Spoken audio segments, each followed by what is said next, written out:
Ladies and gentlemen, welcome to Opinion Machine, the show where we talk about all things gaming. My name is Killjoy, and for once I'm actually joined by somebody else. Hello, Mr. Mark, how's it going? Hey, I'm good. It's good to be back. I've not been on this for a long time. While, isn't it? Yes. It's good to join you. So, today we are talking Metroid Prime 4. I think this video is kind of for two reasons. I really wanted to replay it because I felt like the one person that enjoyed it, and you finally played it. So, and yeah, it's going to be an interesting discussion. Off the bat, this is going to be spoilers, so if you haven't played the game, we're going into everything. That's the plan of that, and it should be interesting because I think we've landed very differently on this game, but I'm hoping that leads to a fun discussion for us. So, a lot of people have heard my thoughts on it. So we're going to go through things systematically, bosses, levels, all that sort of stuff. But give me your sort of overview take on it, your top level take on this game, so that we've got an idea of where you're kind of sitting on it. Yeah, so I felt like this is a very uneven game to me. There are some good moments in there.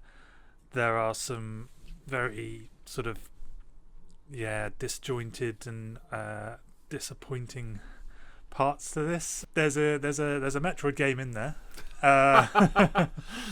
and I did enjoy parts of it, but there's also some design choices that were frustrating, parts where it just misses the mark, and so it's pretty unbalanced. It's kind of has its moments, but also I felt let down by certain parts as well, and we're obviously going to get into the gameplay and the story and everything, but it's okay. Yeah, and I figured. I mean, I've had a little inkling of.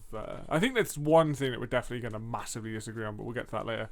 But I had an inkling that you were like, I'm not so sure on this game, and I think it comes from the fact that my experience with the Prime games is very different to yours. I've not finished any of the other ones. I really liked what I played of Metroid Prime Remaster. I liked the updated dual stick controls that added.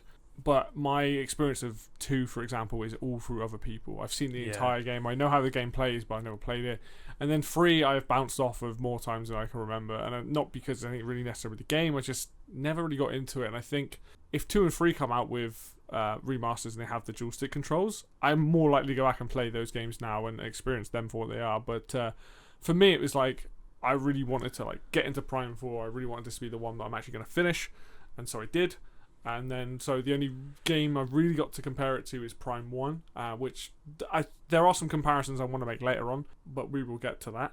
Yeah, so I don't think it's a bad game. I think it's just kind of lackluster for me because I love the first 3 games. Metroid Prime 1 is a masterpiece. It's up there among my favourite games of all time. I think 2 is incredible as well, and pretty much on par in some ways as 1. I remember playing it and thinking this might even be better than 1. I think a lot of people feel that way. Yeah. And then 3 is amazing as well. It's probably the weakest of the 3, but it's still incredibly well designed, and there's some cool new visors and motion controls work really well in that game and everything. So I just felt like 4 was a step down for me. It doesn't quite, personally don't find it quite on the same level as those 3 games. Yeah. And I think this is going to become apparent through this entire discussion. So we might as well start getting through the various things. So like I said, we're going to break it down into various topics. We're going to start with gameplay because that's obviously the most important thing really with any game. How does it play? What are you doing in the game? That kind of stuff. I'm going to let you take the lead because I already know how I feel about it. But what I mean by gameplay is how does the game feel to play? In the game mechanics, stuff like that. How did you feel about overall just that of the game? I feel fairly alright with that. Fairly good. The combat is what you'd expect. I think I don't think they've really messed that up. It feels faster to me. Yeah. But it felt like it was quicker. But they did introduce that dodge thing. That if you're locked on, you double tap a button, you dodge. Yeah. So it's you moved quicker as Samus in this game. It felt like anyway. Pretty much the same as the first 3 games, and they haven't really spoiled it in that regard. I don't know how I feel about the psychic stuff. Some of it's cool. Like there are some like cool elements of that, but then it's also like, why do I have to use psychic abilities to open doors and things rather than like, I think I preferred color coded, gun coded stuff with the doors in the previous games kind of thing. And I know they obviously want to do something different, but there's elements of like firing the control beam where it's like, okay, like it freezes time and you need to use that to solve certain like puzzly bits, and that's quite cool. I felt like sometimes it using the psychic stuff all the time kind of slowed it down for me. So it's funny you bring up, because I was going to bring this up later on when making a comparison to Prime 1. You said about the colour stuff. Being colourblind, and don't get me wrong, it's very obviously different colours in Metroid Prime. I'm not a fan of that stuff in any game, never been. So like in this game where it's like, oh, you have an ability to like, you open doors by sliding stuff, or like, you know, you have the control beam, or you know, you have all that stuff. I'm like, for me as a like just an individual, that's better because I'm not having to go, which color do I need? Yeah. And I know that color is like the classics. I have color or shapes or both sometimes. Like, you know, you could have you could have like the pack of cards, diamond, heart, club, all that stuff for like symbols as well. That's one thing that I don't actually like about Prime 1 is it's all color coded, because each in that game each gun is also a key, right? And it's not to say it's bad. I don't want to start any arguments with people. It's not a bad mechanic. It's just, as someone who's colorblind, I struggle with it. And so when it's like, oh, you get the psychic glove and now you can like do the puzzles to unlock stuff and you can open doors, I liked that because it was this game's version of that. And so I feel like in your case, you're either going to like one or the other. And I think the fact that for me, it's more a practical thing. It's like, oh, cool, I don't mind just you find a shrine in the desert, you just slide and down you go. Like it's, you know, it doesn't. I mean, I get it. It is like, why am I doing this? But it's in keeping with the theme of the game, in it, where you get all these psychic abilities, like when you get like psychic scan and everything goes a funny color, or like you cause the platforms to appear. It's more of a theming thing. Like, don't get me wrong. I think realistically, one tweak is like you go to scan it and you just and you slide it a lot quicker. I think that would have helped. Because like, why is she slowly pulling down this thing to open a door? But yeah, I definitely liked it as a mechanic. But I liked the twist on a lot of the things with psychic. So like bombs, for example. Oh, now you can like pick it up and fire it into like a bomb thing that you can't reach. Like a lot of those mechanics that they added to previous items, I actually really enjoyed. But they were only small changes to what those items normally did. So I liked it, but I don't think there was enough puzzles that uses it. Like even with the control beam, you might use it once in every area. Like you can use it in combat, and I found out this time around it's really powerful in combat. You can knock things flying with it, which I didn't do the first time I played the game. And I really like it all. I think it almost needed to go, I think there needed to be a lot more puzzles, and you get that with the shrines, but not so much in the areas. You get like one or two puzzles and that's it, like in terms of places you go. I appreciate that in terms of like color coded doors, it's an accessibility thing for you, and I'm glad that they factored that in, that you know, colorblind people, it's easier. So coming on to like the beams and things, it's like you get your ice and your fire, and I like those personally and things, which is good. But there were certain areas where you had to use, you know, something, you know, tell you which one beam you need to use. But then I don't know if there was enough, or if it was obvious enough which enemy types would be weak to which beams. Or I found like I was like, okay, which for this boss shall I use the thunder one, or shall I use the fire one, or do I have to experiment? But I did enjoy them. I felt like there's like the shot type and then the missile type. I enjoyed it. Get like you got a lot of ammo as well. Got a lot of upgrades for that. So it's like, okay, so I can use this quite freely. That's quite cool. Especially when you get the upgraded versions, and it's like charge it for use like 10 shot ammo or whatever to do some crazy thing with whichever. Yeah, you can get like the upgraded versions of that. Yeah, most of like the items are, I should probably mention this, are returning. So like grapple lasso was from Metroid Prime 3, so that's the whole like whipping onto things and stuff, which I'm glad they figured out a way to do it, because everyone was like, how are you going to do that? Because in the Wii game you just flick the nunchuck to grab like a shield and then pull it back. But I like in this where you just lock onto something, you click a button in and it just yanks it off. So it's like, ooh, can we get a version of Metroid Prime 3 with normal controls? Yeah. And there was a boss where like made the floor like electrified or something like that, and you have to keep grappling or swinging around until he stops, which was quite fun. Obviously it's good when a boss makes you use an ability you've just got stuff.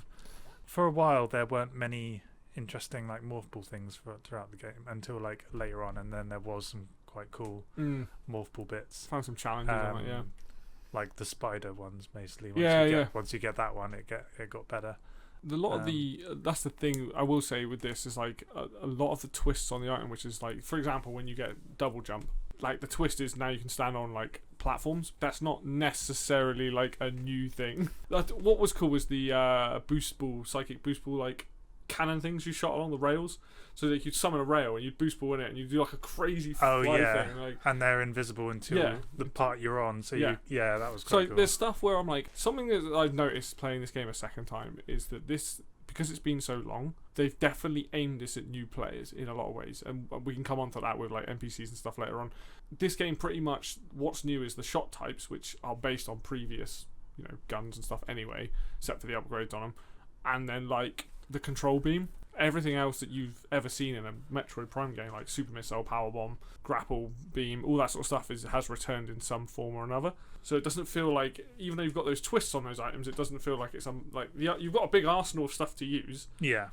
But it doesn't feel like it's maybe pushed enough in a newer direction. And I think that's a Metroid problem rather than just a Prime 4 problem. I think if you've played one or two Metroid games, you've seen every single one of these items multiple times. Yeah. Which I don't mind because I like that gameplay, but I completely understand at this point people are like, get some different stuff, or like you sort of see it, but you don't really go. It doesn't go that far apart from the control beam, which is probably the most unique thing that you get in the entire game. Yeah, you always have to have like the classic abilities, I guess, and then there's going to be some new stuff. And I guess it's difficult to be entirely original at this point into the series.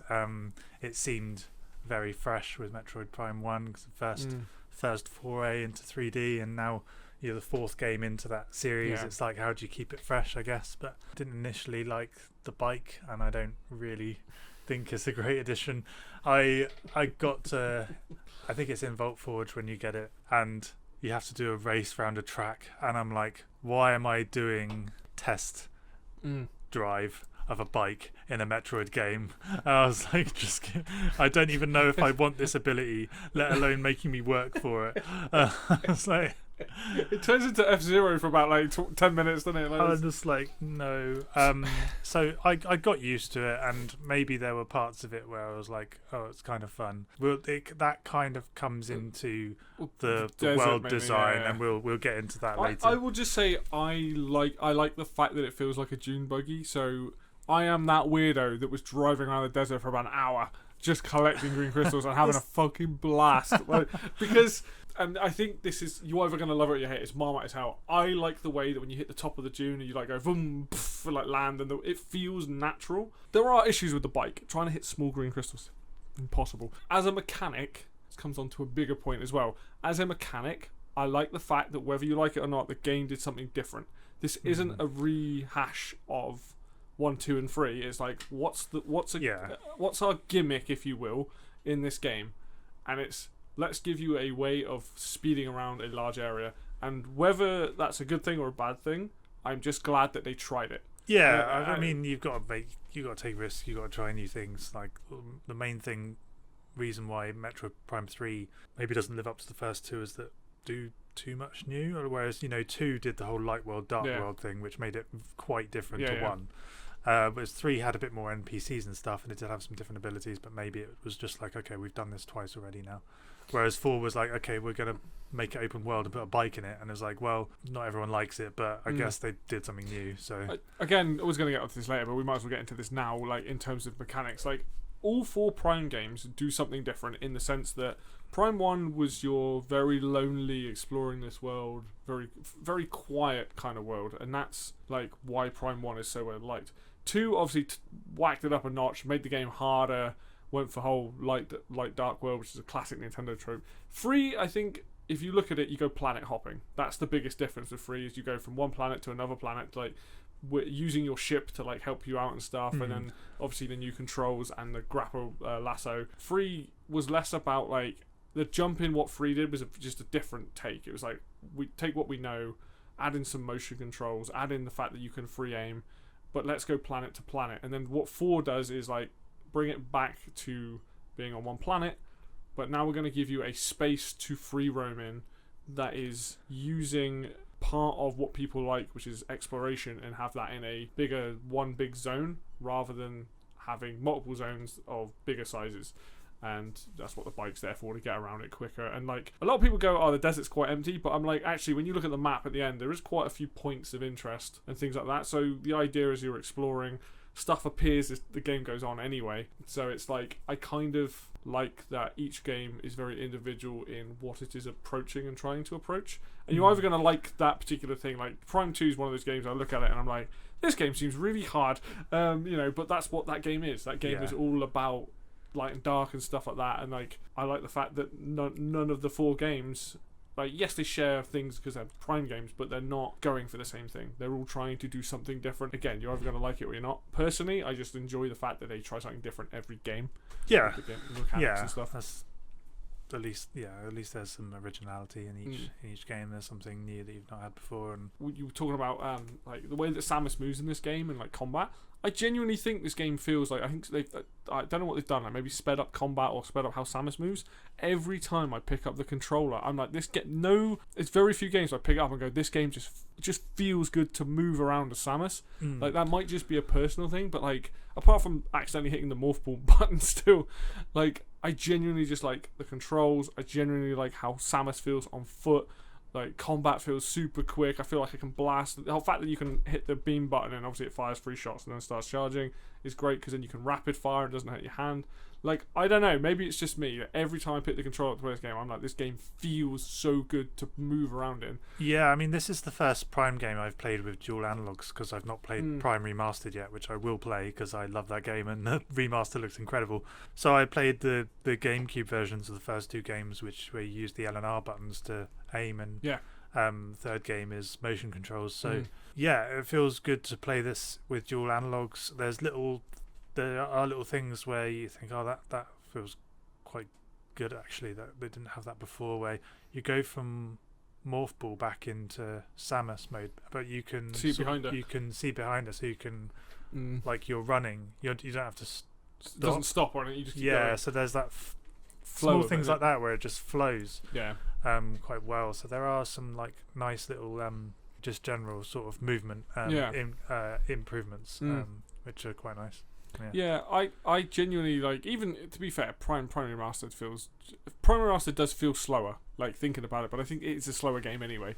But that dual analog control, that setup, I don't know what it is. It just feels good to play. Like, and I can't explain that any better than just the way every time I pick the controller up, it's like that. But I like those, like you said, that you come out of morph ball, you're moving forward, and if you hit the shoot button, it will zoom in faster. But if you just leave it, it will do that slow thing back into Samus's visor. You've got the classic stuff, like every time you open up the menu, you see Samus's face as well, which is cool. I think, like, gameplay wise, we've kind of gone over most of what you're expecting, like how Samus moves, how the bike goes, all that sort of stuff. One thing we probably should mention is when you lock onto something in this, you've obviously got the free aim, so you can lock onto something, you can use the right analog stick to move the arm cannon.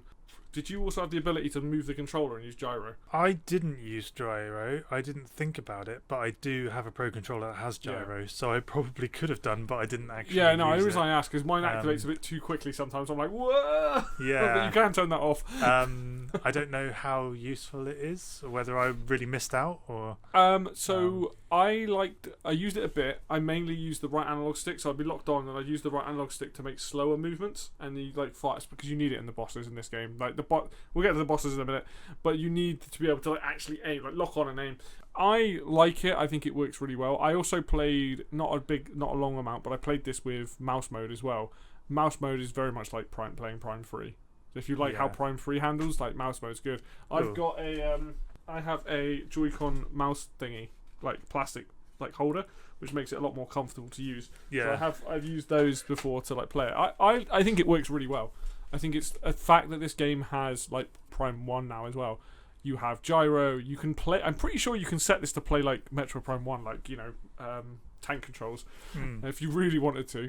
But I think the controls in general, there's quite a lot of customization there, and I think they work pretty bloody well. Yeah. So, but I think we've covered most stuff. So let's talk about the graphics, because this is in my opinion still probably the best looking game of all time.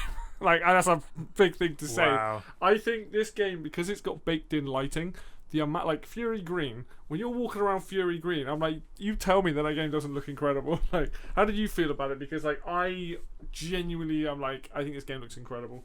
So. This is interesting, and I don't know whether it's because I played the Switch 1 version and you played the Switch 2 version, but I didn't think it was particularly visually impressive. Interesting. I first got to Fury Green and I was just like, the environments don't seem that great to me. There's probably one area in the game where I thought, wow, look at that. And I think it's in Fury Green, there's a big tree. Yeah. Enormous tree. Yeah. With like sparkly stuff coming down from it or whatever, and I just stood and looked at that for a while. And yeah, there are parts where it's kind of nice, but it's like, I don't know, there were other parts of the game. Yeah, maybe Fury Green was good in parts. There are other parts of the game, like just going through the desert or like looking at some of the character models. Their faces were good when they took their visors off. I was like, oh, actually, like faces. No, she was like people. But then there's sometimes it didn't look like modern era graphics to me. I was like, this is a game that was made in 2025. It barely looks better than a Wii game. So I can definitely agree that the textures on some things are not great. Yes, that's just what I was getting at. Yeah. It's like the textures look quite dated for a game that came out. The reason recently. why I think the reason why I like this game. So most games now use real time lighting. Like if you're playing something on a PS5, it's using like ray tracing and all that sort of stuff. This game doesn't have that, but I would say the lighting in this game is far better than any other game that's out right now because it's baked in. So like when you notice it on Samus's arm cannon the most. You're walking through an area and you see the way the shadows hit and the lights hit, like her arm cannon and stuff. I'm like, this is mind-blowingly good. And the reason why it looks good is because it's set up to always look good. It's not going to tank the system because it's using ray tracing. It's just, you walk through an area, they've purposely designed it. It's a bit very early on where you're in Fury Green, you got to find Miles, and it's like all dark, and you're like following this like beetle and stuff. And the way the light shines in through there and stuff is super cool as well. And I know I've had people disagree with me on this already, but I just think like the art style more so than the graphics really. Like, they did the smart thing and went for, like, what can we get this system to handle? And let's look at the things, like, you know, that trickery of programming. Like, how do we make it look as good as it does? There are areas, like, in the mines and stuff, it's a mine. It's not going to look, like, nearly as good. But things like Vault Forge, Ice Belt, Fury Green, I'm like, these places look incredible. Especially Ice Belt, like, when you go there before you turn the power on. And it's just, like, water everywhere and, like... I don't know. I genuinely think it's. I mean, I'm probably overselling it a little bit, but I do think it's one of the best games in modern, like my most recently played, where I'm like, wow, this game's actually like kind of got some nut shots in it. Yeah, all right. The desert is a desert. Every desert kind of looks the same in every game, but even then, there are shots in the desert where if you get the right angle of where the sun's coming down and stuff, it does look good.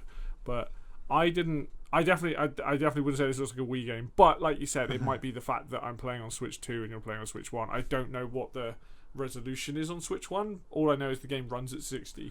It just looked like there was something about the textures or the resolution or something, and I don't know how different it is between Switch 1 and 2, but I was just like, I first got to Fury Green and I was just like, this doesn't look like what I was expecting it to. I love this. But it was also because I guess I was very confused by the introduction to the start of the game, because you start off in like a area where you're with the Federation, and then you get sucked into this alien world, and then you're suddenly in Fury Green. So I was probably just kind of bewildered by all of that, and it's very fast. That kind of put me off of what was going on as well. And also the linearity of it as well probably didn't help, but we can get onto that as well. But why don't it's like, cause we sit here and I think obviously you're either gonna. I really like the look of this game. You're obviously not as impressed as I am, which is fine. But we should talk about the zones. I think we're gonna first of all we're gonna get to the desert afterwards. I want to keep this about Fury Green, Vault Forge, Ice Belt, Great Mines, and Flare Pool. Now, I appreciate that they are, like you said, linear. I will get onto linearity as a subject later, because I've definitely got some points to make on that. But I would say most of the zones in this game, I enjoyed the fact that they were either different or had a very different look. Like, and I haven't played a lot of Metroid Prime 3, so I don't know. But I would say something like Vault Forge, for example, to me, was quite unique in the fact that I don't remember playing a Metroid game that has like a zone like that, where you ride into a thunderstorm and you're in this massive, like, essentially lightning rod towers. To start with, it's quite quiet, and you get the bike and you go around from each tower to tower, and then you turn the generator back on, and now you can actually like do stuff and get the bikes done.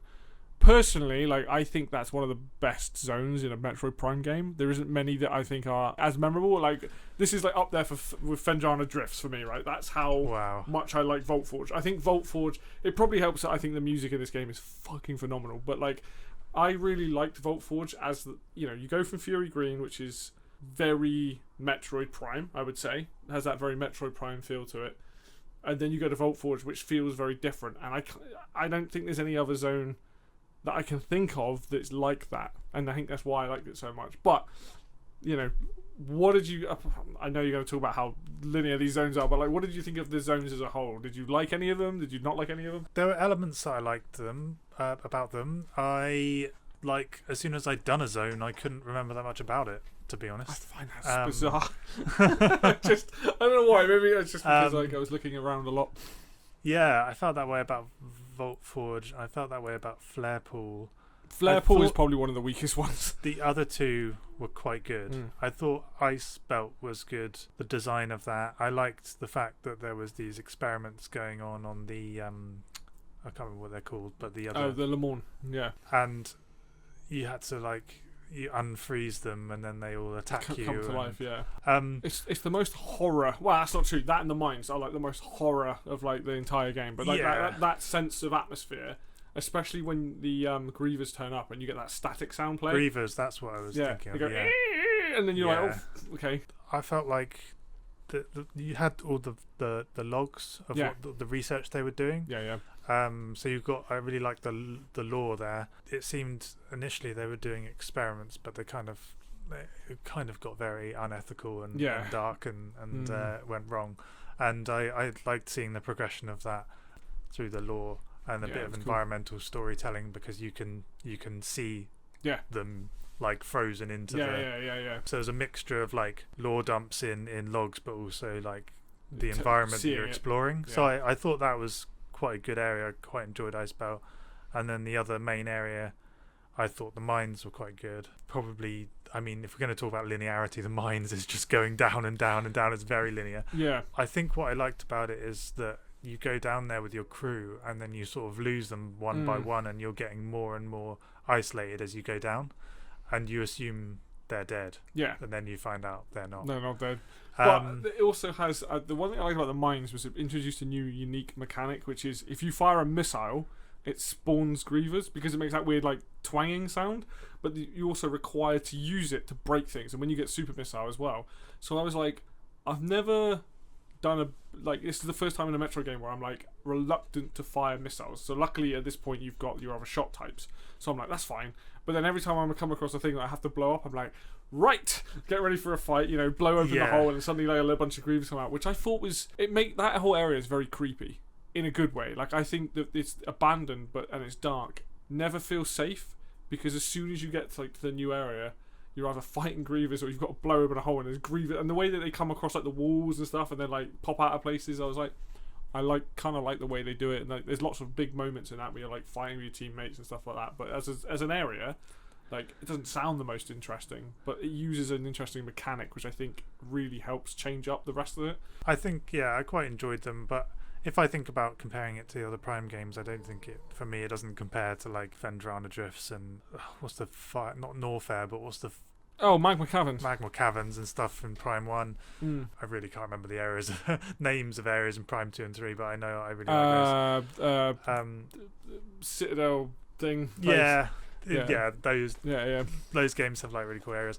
Vault Forge, there was some parts that I did like, but then, and I did like getting to the bottom and like turning everything back on, and there was also the bit with the bike, and then you have to go between different areas, towers with the bike, and I was like, this is not Metroid to me. Man. Why am I on a vehicle to get around? See, rather than being on my own and exploring, like just in my suit, and definitely and my morph ball. I'm definitely going to upset some people by saying this, but like Prime 1, right? Like when people talk about the areas in Prime 1, what do they normally bring up? So Fendrana Drift's absolute, like, probably the absolute tippy-toppy of that game. I don't think, personally, there's a better zone in a Prime game than Fendrana Drift. I think that zone is, whether you like the backtracking and stuff there, but the actual zone, I think, hits a certain way that no other thing does. I'll be honest, I think the other areas probably Chozo Ruins. Pretty much everything else, like Magmore Caverns, like Flare Pool, bland as fuck. Like, they're not necessarily what I would think of when I think of Prime. Like, obviously there's also Phazon Mines, which is pretty unique in the first game. And then the second game has like Torvis Bogs, which is quite memorable, and the Citadel place. But other than that, most of the zones, do you remember them? And Prime 3 I can't really speak on because I never played enough of it. So for me, that's why I think I like hold Vault Forge in such a high regard, because I was like, there isn't anything like this. This is so, in terms of just look, like this is the zone. Like Icebelt I really liked because I like Fendrana Drifts. I like the fact that in Icebelt you get like the outer areas where the wind's blowing and you have to fight the wolves at the beginning, and like there's an in bit and an out bit, and there's quite a good mixture there. And it's also a science lab, so the whole thing is very eerie anyway. So I think like that one, for me personally, I think when people remember this game, they're probably going to go Icebelt, they're probably going to go Vault Forge at a guess. Maybe the mines as well, but I think fiery areas in Metroid, like Norfair, is pretty memorable from the older games. Yeah. But I don't think of Magmore Caverns when I think of Prime 1. And Flare Pool has a really cool boss fight in it, but it's probably, and it has an escape sequence, but it's not exactly, out of the other areas, I think it is the weakest one. And I think it's probably the one that people will dislike the most, because depending on how you like your NPCs and the whole amount of robots you have to fight there and stuff, like I don't mind it because it's not that long. Like none of the areas are that long once you know what you're doing, but I would say that personally that was my least favourite. Yeah, I would agree. I think Flare Pool was the least enjoyable. I disagree about Magmore Caverns. I do think that's I mean, it does better. help that it's got a very, very good bit of music. Magmore Caverns. Yes, like, that's. We'll get into music later and how that affects don't the upset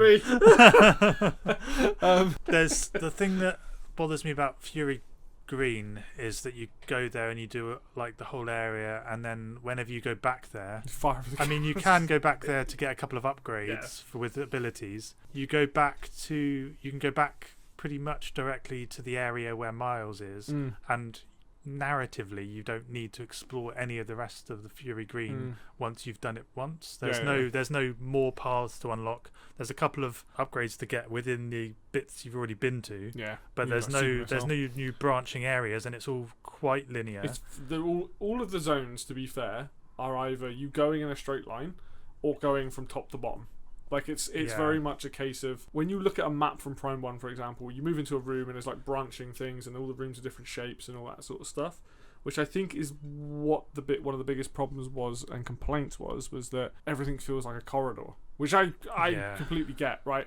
The reason why I don't have a problem with it is because I'm not overly fussed by linearity. We can get into this now, I guess. Yeah, I was going to say, when are we going to get into we should get into this now, because like I have spent some time thinking about this. People say that Prime 4 is very linear. It can be, if you're just playing story beats, it can be. But it's the fact that they try to do something different with the exploration, which is, there's a lot to do in the desert, right? So they've kind of moved a lot of the exploration to the desert. If we're going to talk about linearity, we've got to talk about Fusion, we've got to talk about Dread, we've got to talk about Zero Mission. All three of those games are incredibly linear. Yes, you can backtrack and get items, and obviously the rooms, the maps, like they're side-on games versus a 3D one. I completely appreciate that.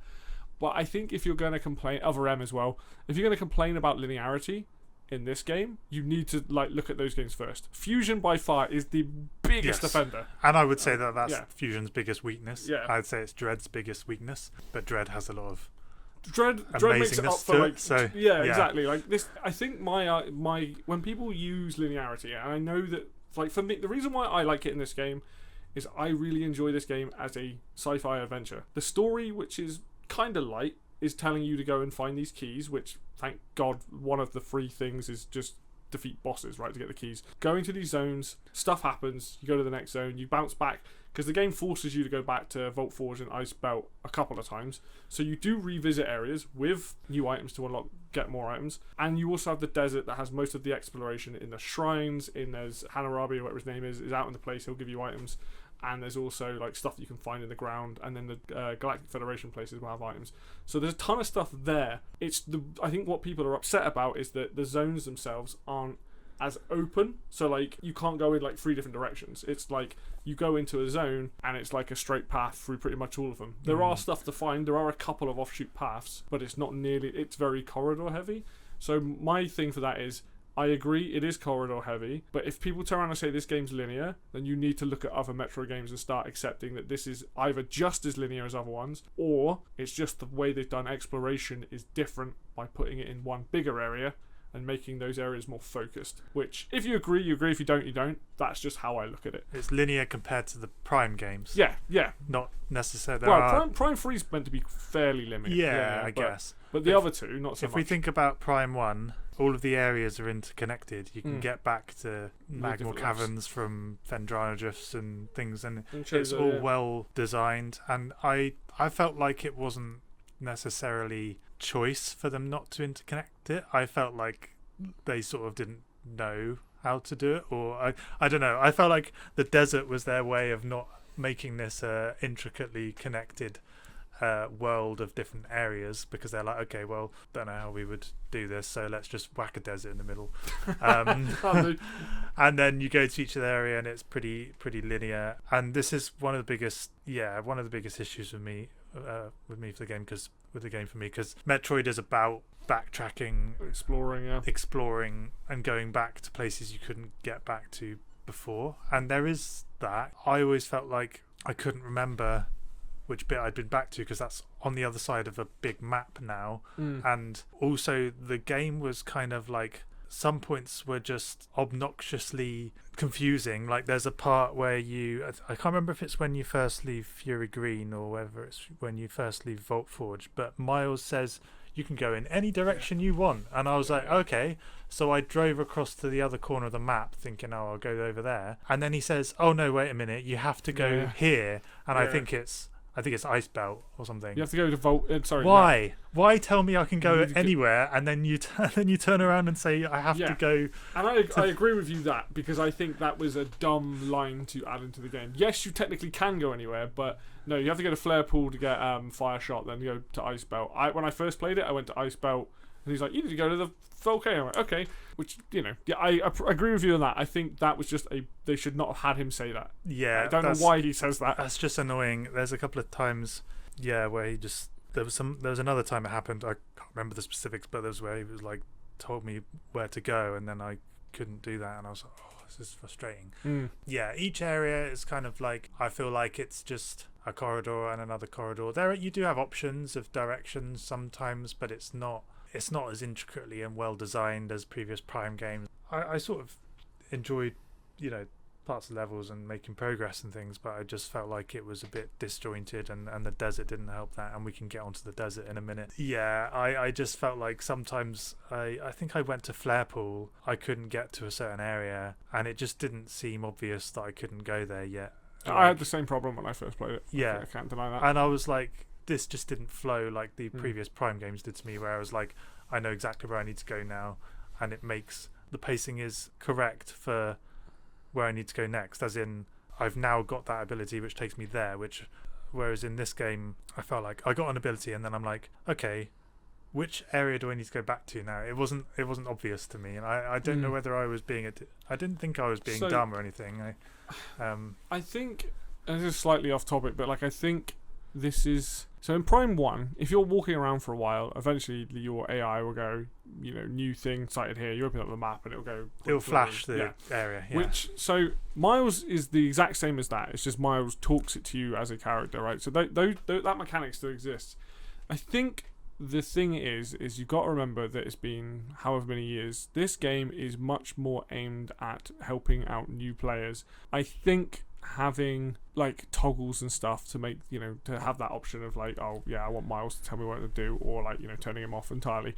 Like I can see that with the zones as well. They are trying to, in this game, apart from the desert, each of the zones is trying to push you forward and make essentially a big circle. You go in here, you do whatever you need to, and you come out the same way, kind of thing.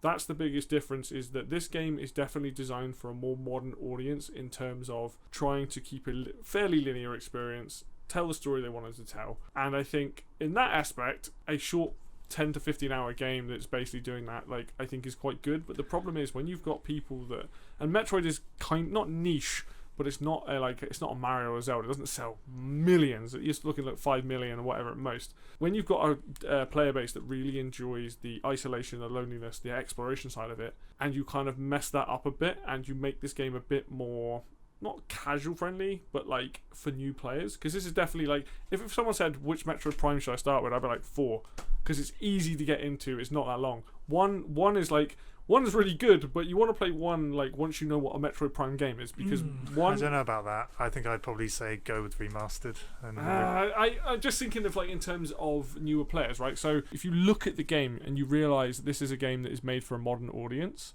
and I'm not saying that I'm not sitting here saying that's a good thing or a bad thing. It just is made for a modern audience, right? It's probably why I got on with it so well, was that I was like, oh, this is a nice linear experience, 15-hour game or whatever. I'm having a blast, because you get items so quickly. You get one item, then you're on to the next area, get another item. Yes, there are times when I got lost as well. Luckily, and for the first time in a long time, I never had to look anything up. But normally with games like this, I do, because I'm like, what the hell am I doing? But there are times in the game where I'm like, which zone do I need to go to?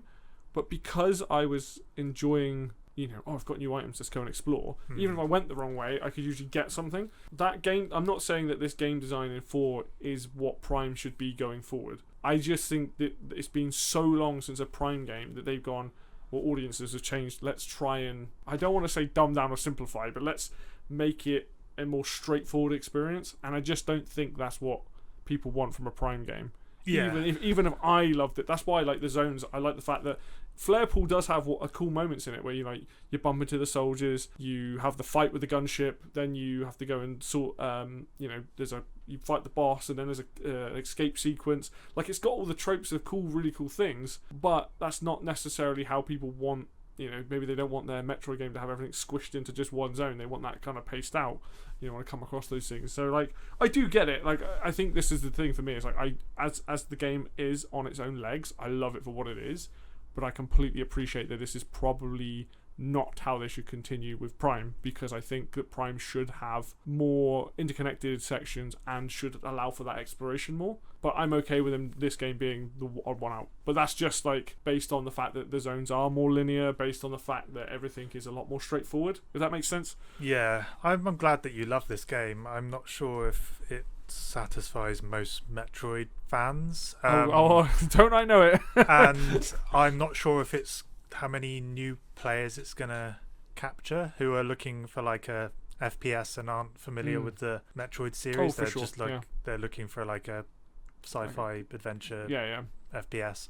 So I'm not sure where it sits among Metroid fans. I think if you're a Switch 2 owner and you're a kid and you weren't even born when the original 3 games came out, I just don't think it's the best first example of a Metroid Prime game or a Metroid game. And that's understandable, because we're old heads, and a lot of people that play these games are old heads, and we've seen 5 mainline Prime games. That includes Hunters on the DS, and then obviously Federation Force and the other one, all that sort of stuff. Prime is a series that is very beloved, and it's you got to think nobody thought that they were going to turn Metroid into a 3D game. How is that going to work? And obviously, and they nailed it. I mean, it's arguably it might not be something that I would put on my list, but I can't deny that Prime 1 is probably a top 10 game of all time. If you were asking people to pick a top 10 game, I would find it weird if they didn't put Prime 1 in this. It's got issues, because most games don't, but I think that game does so much right and is such a defining game that not putting it in the top 10 best games of all time is difficult not to. I mean, top 20 at most, but you know what I mean? It's that kind of game. So, and then the other thing is that every game is somebody's first. So if I was a younger version of me playing Prime 4 for the first time, and I don't have the context, this might be where I go, oh, I really like this, let me pick up the older games. You don't know. Someone might bounce off of it, some people might not. It's it's just one of those things, isn't it, where it's you kind of have Yeah. We can look at it now and go, well, the level design and is too linear, or the game's linear, and X, Y, and Z. Or in my case, I look at it and go, it is linear, but actually the exploration is just done differently. You know, that sort of stuff. But I just think it's one of those things. If you're looking for a game that is, especially in this day and age where you have a lot of open world games, a lot of games that are really long, if you're looking for a 15-hour experience that is more about, you just want a guided experience, this is actually really good for that. If you're looking for a game to kind of get lost in, then Prime 1, Prime 2, I'm not going to say Prime 3 because again it's kind of linear, but the first two games, they're more about taking your time and exploration and all that sort of stuff, and that's definitely for people that want that. Like, that's a much more like, that's what Metroid is known for. Yeah. So, yeah, coming back to the world, like, how do you feel about the desert? Right, okay, so people, I know why people don't like the desert. A lot of people go, one, it's ugly, which, you know, that's just personal preference, and the other one is it's empty. Now, when I spent some time looking at the map on this, at this point, my second playthrough, I probably spent 3 hours driving around it because I was testing things out, basically. We'll say the biggest mistake that these guys made was not giving players the radio on the bike from the start. Driving around the desert with no music is awful. However, the amiibo that gives you get the radio when you finish the game, which is weird. The amiibo that I've got lets me put the radio on. Here's the thing: if you haven't got the amiibo, you can't unlock it. Yeah. So for me, right, I get to listen to Vault Forge, the Viola theme, Metroid Prime 1 theme, Metroid Prime 4 theme, Zelios's theme. It gives you a bunch of tracks. So because I like the Vault Forge theme so much, I'm driving around smashing up green bricks, like bombing it over dunes, like blowing up birds, blowing up all these different things that are appearing. I'm having a blast. As soon as you turn the music off and you get that weird wind noise, oh my god, it's god awful. And like that's where I think there's a big dissonance between where I'm like, I can overlook the desert, and people that are like, the desert's awful, because there's no music and it's very, very just wind sounds. If we take that away and just look at what the desert is, I actually prefer the green crystals to Prime 1 and Prime 2 going, hey, you're at the end of the game, now go find these 5 to 7 objects. For the simple reason is the green crystals you can constantly get going back and forth to the areas. I mean, I'd done most of it just playing the game. Yeah. I'd heard other people say that they had to spend ages at the end getting it all. But I think because I had to go across the desert to get to different areas and do the mech parts and stuff, I ended up driving into the crystals all the time anyway. So I didn't have a problem with that. But I didn't know if you had anything else to say or whether you want me to go into my thoughts on the desert. Obviously, on that note, like, I liked what they put in the desert. Do I think they could have made it a little bit smaller? Yes. If you're going, let's say you're going from Flarepool to Fury Green, because you go back to Fury Green a lot, at most it takes 5 minutes. It's not that long, and you get the boost on the bike. But I agree, probably should have been a little bit smaller, but just to make everything a bit more compact. But I really don't have any issues with it. Like, I can see the criticisms for it, and I completely agree with the criticisms for the desert. But for me, it's one of those times where I can overlook it because I genuinely really liked riding the bike. Like, just bombing it over the dunes. To me, it felt good, right? So my overall experience is that I liked what I had in the desert. Yes, they could absolutely tweak it. If they ever did this again, make it smaller, or do something to make it a little bit more interesting, maybe have more rocks or something, I don't know. But like, overall, I didn't really have a problem with it, other than, for fuck's sake, let people have the music. Yeah.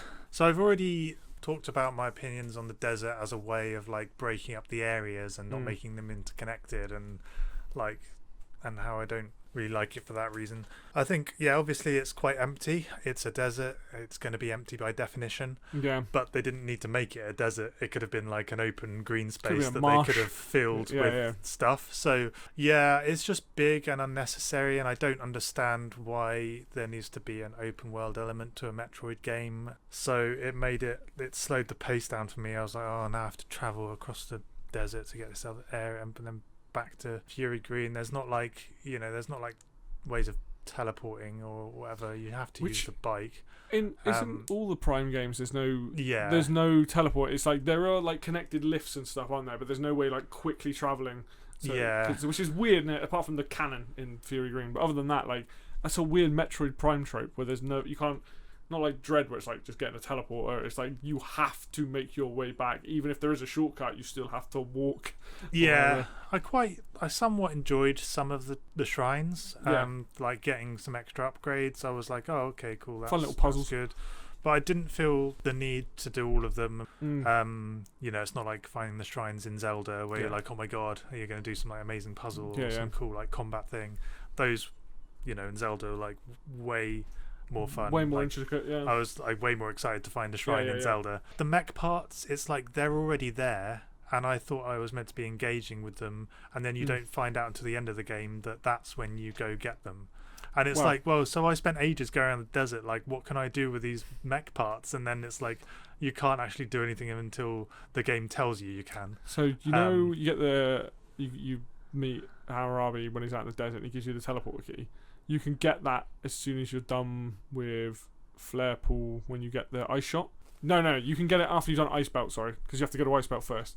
As soon as you've done Ice Belt, because that's where you meet him, you can then drive over to Flare Pool, and on your way out, he'll be there, so you can grab it then and there, and you can get a couple of the mech parts to start with. Not all of them, because you need Thundershot. Okay. But this is the problem with the game, is like, when you know, right? But you don't know this to start with. But you can easily not do that, and I'm probably one of many players that didn't do that, and then you wander around like, what the hell am I meant to be doing with this?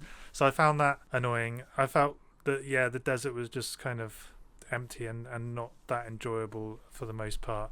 There was one bit where you had to like boost up a ramp over a thing to get a missile, but I felt like there could have been more of that. Yeah, for sure. I felt like you could have put some holes in the ground and go in them in morph ball mode and do some like kind of underground little puzzles or some, know, like add some bit more stuff. I know it's a desert, but as I said a moment ago, you didn't have to make it a desert. It could have been a green space, and then it would make like more environmental sense to add more stuff into it. Whereas I felt like they were like, let's make it a desert so that we don't have to put too much stuff in it. Yeah, so it's quite, it's just because it's on Switch. And I can understand that. So I mean, I think most people have complained about the desert. I think they're like, why have you put in this in a Metroid game? It's pretty bland. It's boring. It slows the pacing down. It takes ages to get between the areas, and then later on in the game, you fight this boss where you just have to boost. We'll get to that in a minute. Maybe we'll come into that. We'll get to that in a minute. We'll come back to bosses, but So the desert, I mean, I got used to. I did actually quite enjoy smashing into some green crystals. I didn't. It's a bit repetitive, but every time there's some enjoyment of being let's smash up some crystals. But overall, it's like, it's not a great element of the game. Yeah, it's definitely a choice. I like I said earlier, I like that they tried something different. If they never do it again, fair enough. They tried. Like it could have done with there's a like I said, there's a ramp with like a missile thing in it. There's a couple of times you have to bomb over things. What's clever about the desert, and I didn't realise this until the second playthrough because I did the desert differently. Certain points in the game, cutscenes will happen, and that triggers more green crystals. So there's a bit where you see like a missile go up in the air and then like starts raining, and that spawns more green crystals. So before I even went to Ice Belt, I went around the desert for an hour and got every single green crystal, and that gave me access to the upgraded beam shot, which... What does that do? I didn't use it. No, you do. You automatically use it when you get it. Oh, sorry. Right. So what it does is it makes you do. I think I'm thinking of the wrong one. No. So this is what was cool about the green crystals, that they never actually said it in anything until you did it in the game. First upgrade was basically your beam damage is more. You're firing your shots to come out faster. You do more damage. Then you get the control beam speed upgrade. Then you get the radar for the green crystals, which should have been the first upgrade. And then the last one is the suit, that you get the legacy suit. So, the reason why doing that before you get an Ice Belt and getting that beam upgrade is so good is that it absolutely destroys things. Like, if you can four-shot a Griever. Like, it's kind of crazy. Like, your actual singular shots fly out double the speed, you do double the damage or something, like 1 point times 1.5 or something. It's such a good upgrade. And you can get it really quickly in the game. And I honestly, like, even with the boss fights, it absolutely destroys bosses with it. So that's why I like the green crystals, is like you actually got something in return for getting them. But again, these are things that I learned through playing the game. And because like on my second playthrough, I didn't know that. I did know all that stuff. I could make decisions. So I did try to do the desert in sections. So I would be like, I'm going to spend half an hour to an hour just driving around getting all the green crystals. And like I'm at the point now where I've just got power bombs, blown up a couple of those bigger bricks that you find, and I'm already like, it's done. Like I'm done with the green crystals because I've done all the others. So like for me, that like mechanic in the desert, the reason why I liked it was it's not dropped on you right at the end of the game. you can do that through the entire game. Because in this game, you've got 3 things that you have to do. The mech parts is probably the hardest one because you have the desert boss and the weird behemoth thing you have to fight in Flarepool. And then the keys you get naturally from fighting the bosses. So it's just, for me, the mech parts were more of a pain than the green crystals were. Like, doing that stuff. I think I agree that the green crystals is, like, the least arduous collectathon out of the Prime games, especially when, like, it takes less time than getting the artifacts in Prime 1. Yeah. I still enjoyed getting the artifacts, and maybe half of them you've already got if you've explored one. Yeah. And it's kind of like, oh, it's a bit annoying, but like you do have It's to not go as bad as back. Prime 2. You have to go back and You know, use your abilities to go to find it, and it's quite enjoyable, but it's still like one of those things where you're like, why do they have to put this in games? Yeah, you just like, I want to go to the boss. I want to go fight the boss. Like, whereas like probably the worst element of that game is trying to find those keys. 7 of them. There was like I either go back through the entire game and go in each area, every single area with each visor, or I just look it up. And I was like, I am looking it up. I don't want to go through absolutely the whole game because some of them are like invisible and underwater and behind a fucking or whatever. And you're just like, so I do appreciate that. Like with this game, the mech parts didn't take that long, and the green crystals I'd already got a lot of that, but. Maybe for other people they didn't get many green crystals and they were like, oh my god, now I need to go on a hunt. But I didn't think it was that bad. I genuinely, like, when people complain about the green crystals, I get it that you should not be told how to play a video game, right? I can see, or at least I think I know how the developers wanted you to do the green crystals. Every time you cross the desert, you smash through a few more on your way to the next place. Oh, you need to get a Flarepool to Ice Belt? Great, smash through a few more. Oh, you need to get to the Great Mines and smash through a few more. So by the time you get power bombs, you can get the majority of it and just by blowing up those massive like things in it. And I'm like, it really isn't that bad. It's one of those criticisms where I understand it, but I don't agree with it. Because I'm just like, I would rather that, knowing that was the one thing I knew when I went into the game, was that collect as many as you can throughout the game. And that was it. It was the only thing I knew, and I was like, okay, cool, I'll do that anyway. And I'm glad I did, because now I know I can get the upgrade for the beam before I even go to Ice Belt is really powerful, because now I'm like, I'm not having any problem with the fights or anything. Yeah, I didn't go out of my way to get these crystals. I just hit them when I saw them, and I got plenty of it, really. Yeah.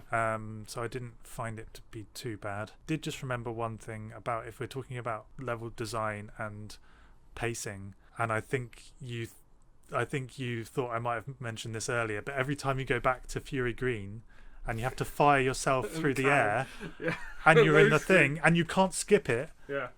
He's loading. It's like, why can't you skip this? I don't understand. I learned this time round, and I'm just like, I'm so bored. Like, just let me skip this. I have to keep coming back to this area. I don't understand. Well, in my first playthrough, because I didn't know how the green crystals worked, how many you needed, because obviously you see how many you put in your deposit. I went back so many more times, so I saw that cutscene so many more. A little bit of context, I was dealing with an arm injury, so having a little break for like 20 seconds, 30 seconds to a minute, I was like, this is quite nice. That's one of those things, and it's the only fast travel thing. It's very bizarre. Like, I get why they do it, but I think we've said enough about the desert. Like, I think it's mostly going to be people who either enjoy riding the bike and don't mind doing it, or you just don't like it, and I think that's completely valid. I'm not going to sit here and try and convince people about the desert. I liked it because I think the way they did the green crystals was better than going, here's the end of the game, now go find 5 objects. It's like, oh fuck. But, they kind of do it with the mech parts, but you can kind of get most of them before the end of the game as well. But we should talk about bosses, because I think this is where you and me are going to disagree massively. I'm going to make a very bold statement right now, and I think I've seen this, not just me that said this. A lot of people have said that these are some of the best boss fights in Prime series. Now, I cannot speak to Prime 3 because I don't know what the bosses are other than the first one being Ridley. No, you fight the different hunters, don't you? Like, all the people that are helping you out in Prime 3. I think that the Psylocke boss fights, all 3 of them, and Fiery Dragon when you're on the bike and then you're shooting it and stuff, like, all of the bosses I absolutely love. The snow beetle-y thing, and you got like the big helix cube as well. Like, there's only one boss in this game that I thought was utter garbage and one of the biggest things, and you were mentioning it earlier, the desert thing to get the oh my god, yeah. Whose idea was that? All you can do is drive into the back of it, so you have to stun it, and it takes ages. I was like, this is, for me, that is legit criticism compared to the rest of the game. this was a bad idea. Yeah. It is. I know that I say it here now, and I still think the game's a 10 out of 10. I really do. Take that fucking boss fight out, because like, or do it so that because every time it dives into the sand, it spawns the other side of the bloody thing. Yeah. And now you've got to drive around it, just about avoid it, smack it with the disc thing to make sure its tail's there, To and slow then boost. into it. Yeah. Oh my god, that was painful. It took me about 20 minutes the first time I did it. Yeah, it took me ages. It took me a while to realise that I couldn't just drive up to it. I was like, oh, I need to shoot it, Yeah. and then go into it, and then it's got a lot of health. But then all the bosses do. But we'll get onto that. Do you right? So this is something that I disagree with. People said the bosses in this game were spongy, and I'm like, absolutely not. But I wonder if it's because of how I dealt with the bosses.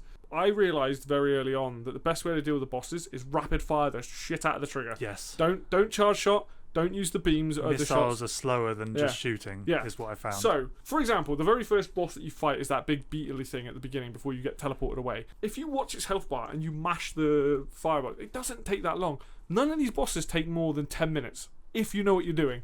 At most. And even then I'm like, the second time I did that like weird helix boss thing, we have to shoot the panels and then you can shoot inside of it, no issue. Like I was like, oh okay, this is absolutely fine. Like I really like all the boss patterns and what they did, like the ice beetle thing, and when you're fighting Psylocke and stuff, like I had no issue with it. But some people said that the bosses are spongy, and I really couldn't disagree more. I'm like, I don't think they are. I think they are. I felt like I was like, this is taking way longer. I get about 2/3 or 3/4 of the way through the health, and I was like, this should have ended by now, with basically all of the bosses. So I felt like they were pretty much all of them were too long. So that's one issue. But I just generally found most of them to be kind of just average. Right. Some of them were like below average, but some of them were quite good. I'll get onto that. So there's the one in Vault Forge where you have to use the psychic beam to remove a few parts around it. Oh, you mean the mini boss? The slope. Yeah. The mini boss. So I guess that's not a main boss. No, but like, you have to like use the thing, whack all the things off and then shoot it. And then you can shoot it. So that's cool. The one you were talking about earlier, where it's got the shieldy. Oh, the panels on it. Yeah. That was quite cool. That's an interesting boss. I like that one. The main one that sticks in my head was the Omega Griever. That one's fucking great. So that was a cool boss. That was the only one that I thought was on par with like previous Prime game bosses.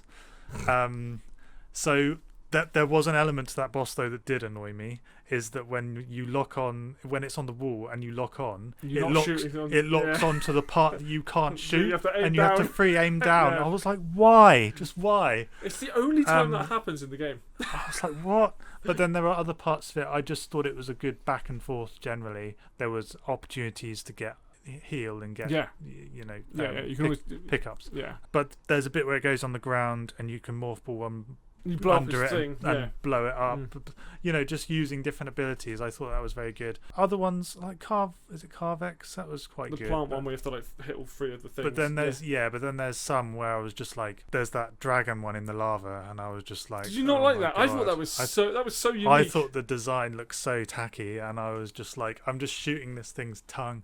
I quite like the fact that it did like a sweeping attack, and you had to go into morph ball mode. But I felt like I'm just shooting this guy's mouth like over and over again, and then when you get to kill it at the end, you have to like charge control beam down his throat. And, like, that was kind of cool. But I think, like I said, due to the length of these bosses, I just felt like I was so easy in comparison. I can't get my head around this. It's not difficult. It's just long. It's like I've been shooting this guy's mouth for about 10 years at this point. Because that one very much makes use of free aim. So like when you lock onto it, you have to like the little dots, don't you, on either side? Yeah. So every time you destroy a dot, you can shoot his tongue. If you destroy all 4 dots, his mouth stays open longer. Yeah. That's where the first time I played I was like, oh, this is why you should rapid fire. I think like I think what I want to address is because when you finish the game, I was like, oh my god, the final boss is fucking incredible, and you're like, no lol, and I was like, how? Yeah, so I didn't like that. Explain to me, like, I didn't mind the earlier Psylocke ones, but there was a bit like there's 3 phases to it. Yeah, so you're at the start, you're with your crew, and you have to keep healing them. So when I did that, only 2 of them got downed. But that I think I might have just got lucky or whatever. But I've seen other people really struggle with the fact you have to keep them up. Well, one of them went down, and then before I could even get over there, it said he died. Oh, I didn't have that. And that happened twice before I got before I got past that phase. Yeah. Luckily, when you load a checkpoint, you don't have to redo a phase. So once I'd done it, I could reload it from the second, Yeah, third. I don't know if you can reload the third phase. I think you have to do the second one again.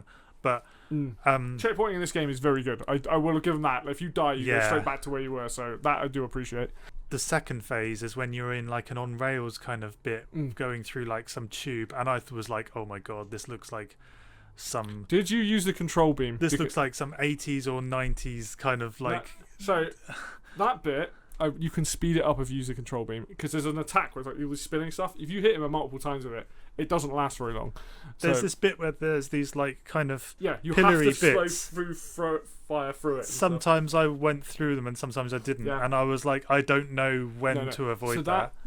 The one thing, the thing with the Psylocke boss is he's got a bunch of attacks that the first time he does them, you're like, how the fuck do I deal with it? Turns out if you use control beam on him, knocks him out of the attack animations. And I learnt this very quickly because I was like, well, how do I avoid this? I can't get to him. Because that final phase where you're fighting him on like the circle thing in the middle of nowhere, it's been a while, and if you played Hunters, like, people would know this, he goes into what his equivalent morph ball mode is, and he steals your energy tanks, which God. I was like, yeah, I'll get onto that in a minute. But I very quickly realised that if you boost ball around him, he won't hit you, or you keep moving, it's fine. Or you learn how to time it and jump, which, you know, he's got some difficult attacks in that, which he should do because he's the final boss. But I genuinely like the bit from where he's got the dragon heads to that floating bit to that end bit. Like, I genuinely think there's one of the best bosses. Like, the music's really good, and like, yeah, alright, you're fighting another human, which isn't not necessarily what Samus is kind of used to doing. But I kind of like that because everything else in the game is a giant monster or some weird electronical thing. And you get to this guy, and he's like, well, he's also got a power suit. He's got his gun. People who've played Hunters have played as him. They know what his arsenal is. And it's cool seeing that back. And I kind of was like, it's just getting used to the fact that it's like, what do his attacks do? There's one where he latches onto you and absorbs your health, and it's like, you have to fucking shoot the crap out of him. Like, I genuinely liked it. And now I'm sat here, like, with all these bosses, and I'm like, how many of Prime's bosses do I actually, like, enjoy through sheer design of free aim? A lot of the time is, no matter what you're fighting, you need to be like shooting different spots, so it's not just lock on and fire. It's, you know, like, I think of like Flagra from Metroid Prime, probably one of the most interesting bosses because you have to hit all the lamps and stuff. That's quite a cool one. But then you got the rock guy. I'm like, nobody gives a fuck about the rock guy in the first game. Metroid Prime, fantastic boss, fantastic final boss. I'm not gonna say that isn't.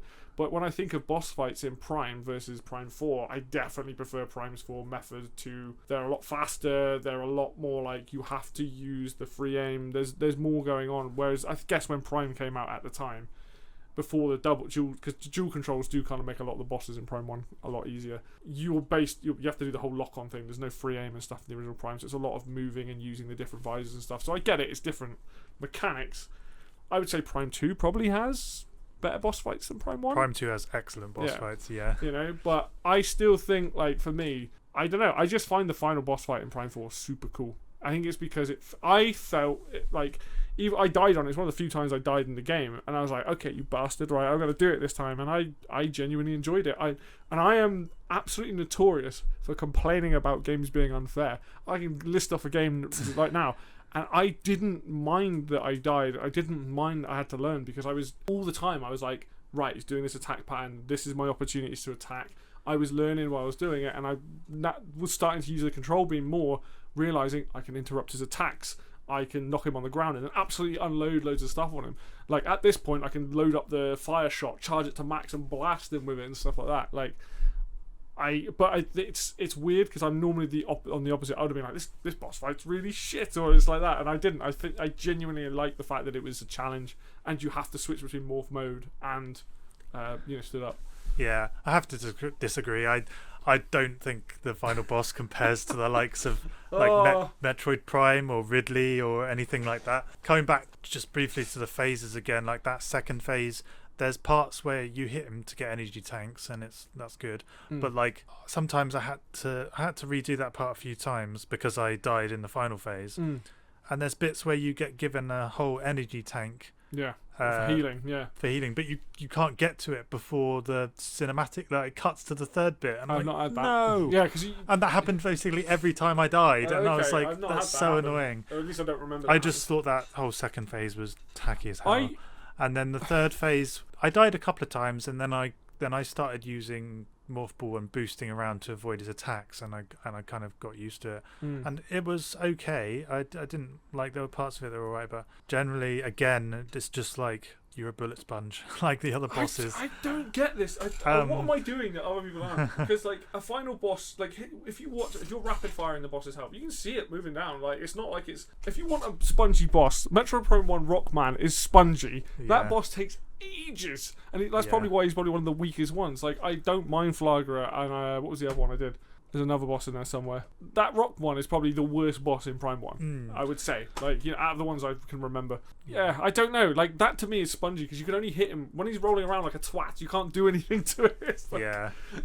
I just found the bosses to be mostly unmemorable. There's some good parts, but there's mostly unmemorable to me. I'm not, and I think a lot of people have agreed. What I've seen from other YouTubers or people online, people say about how great the bosses are. But I wonder if that's just like in design in terms of like what you're doing, because like I feel like this game does require you, like I said, with even with the ice dude who's like smacking around on the ice and stuff. Like I really like the fact that when he's doing the spinny bit in the middle, you have to like blow open the ice to stop him from spinning, and then like he falls over and it gives you opportunities to hit him. I think a lot of these bosses, they probably have moments where if you use certain weaponry, you can actually like get extra hits in and stuff. But it's like a learning process. You've kind of got to learn to do it. Like, I don't want to sit here and shit on any other Prime games. Like, now I can compare, like, the bosses and stuff. I genuinely think that some of these are just... They make me think. And I think that's the difference that I feel when I play this versus when I played Prime. That's what I think about when I'm, like, memorable bosses. And I definitely think some of them in this are, like, really cool. There's a really random boss you have to fight when you get a flare pool to get the last bit for the mech suit as well. It's like this rocky monster thing. You have to shoot in the eye, but it's got no health bar. That's kind of odd. I can't remember that bit, but... Yeah, it's really odd. Yeah. But maybe we could touch on the enemies in general. And there's not a huge amount. So that's one thing I noticed in this game is the variety of enemies is not as much. I think I came across something online the other day, and it gave you the number of enemies in like the scan log in as Metroid well. Prime 1 compared to this, and there's way more in the older games.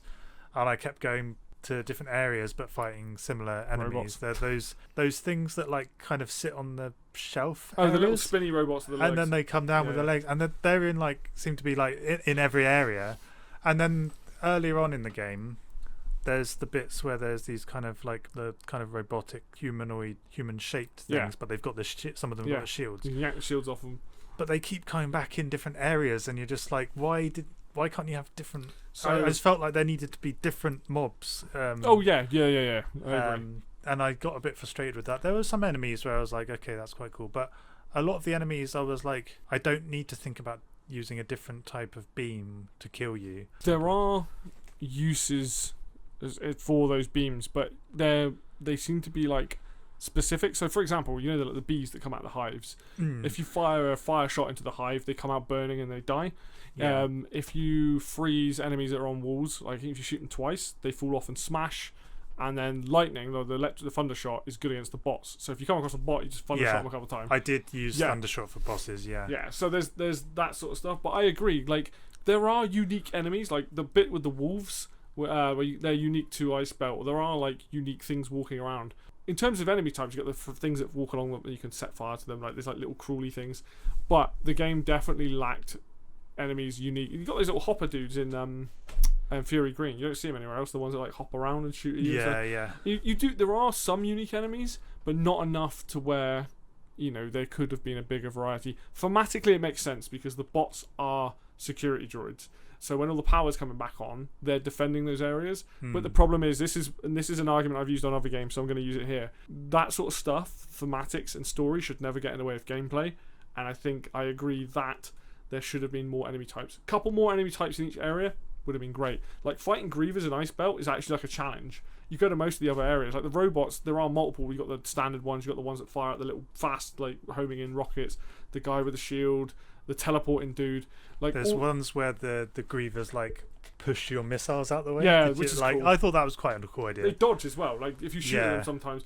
It turns out if you just run up to them, run towards them and blast them in the face, that's the best way to counter them. Yeah. But that's what I mean. There's bits with the enemy types where there is variety there, but when you've got a robot and then a robot with a shield and then a robot that teleports, you're still fighting a robot. Like you could have made them look so much more different. There could have been other enemy types that did this stuff. You got like, sentry guns and stuff like that. But I definitely agree that that there wasn't enough of an enemy type for that. Like in terms of combat, if you can use all your tools of the trade there to do it. The same with the bosses. Like you can use all the things on the bosses, or you can mash the fire button and like do that, or use control beam, because that ends up being like can be quite powerful.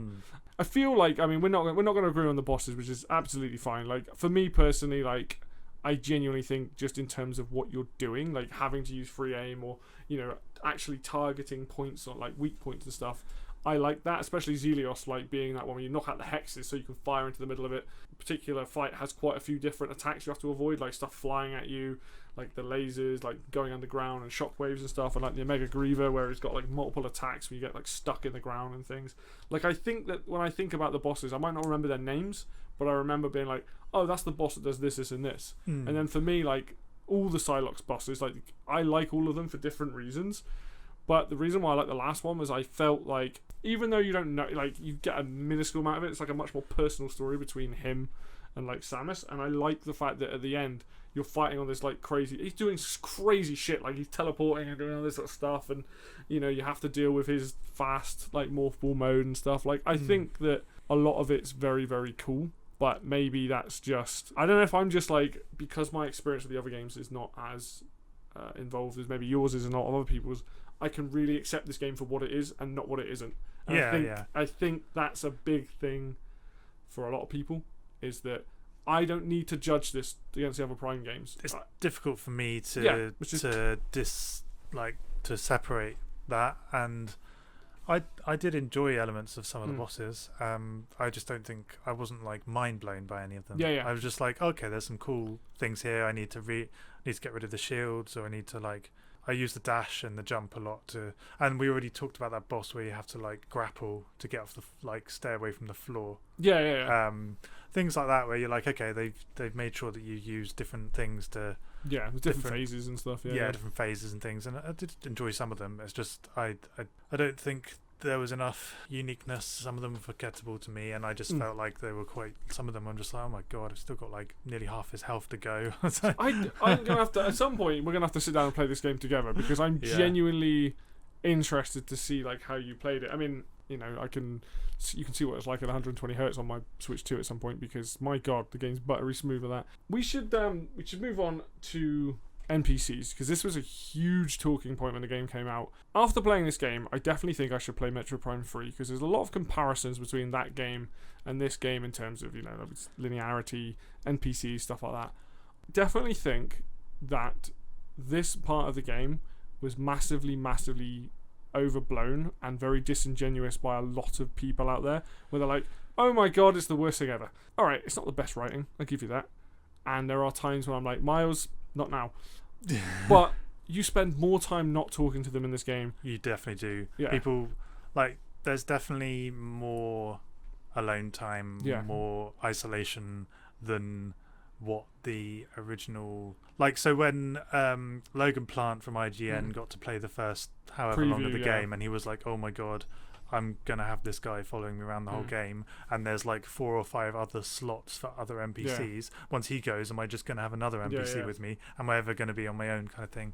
But then you play the game and you're with Miles for a bit, and it's kind of like a tutorial. He tells you, it gives you too much information, really. Like, tells you how to like do the most basic stuff. But then look at the map. But then he goes and you're off on your own. Yeah.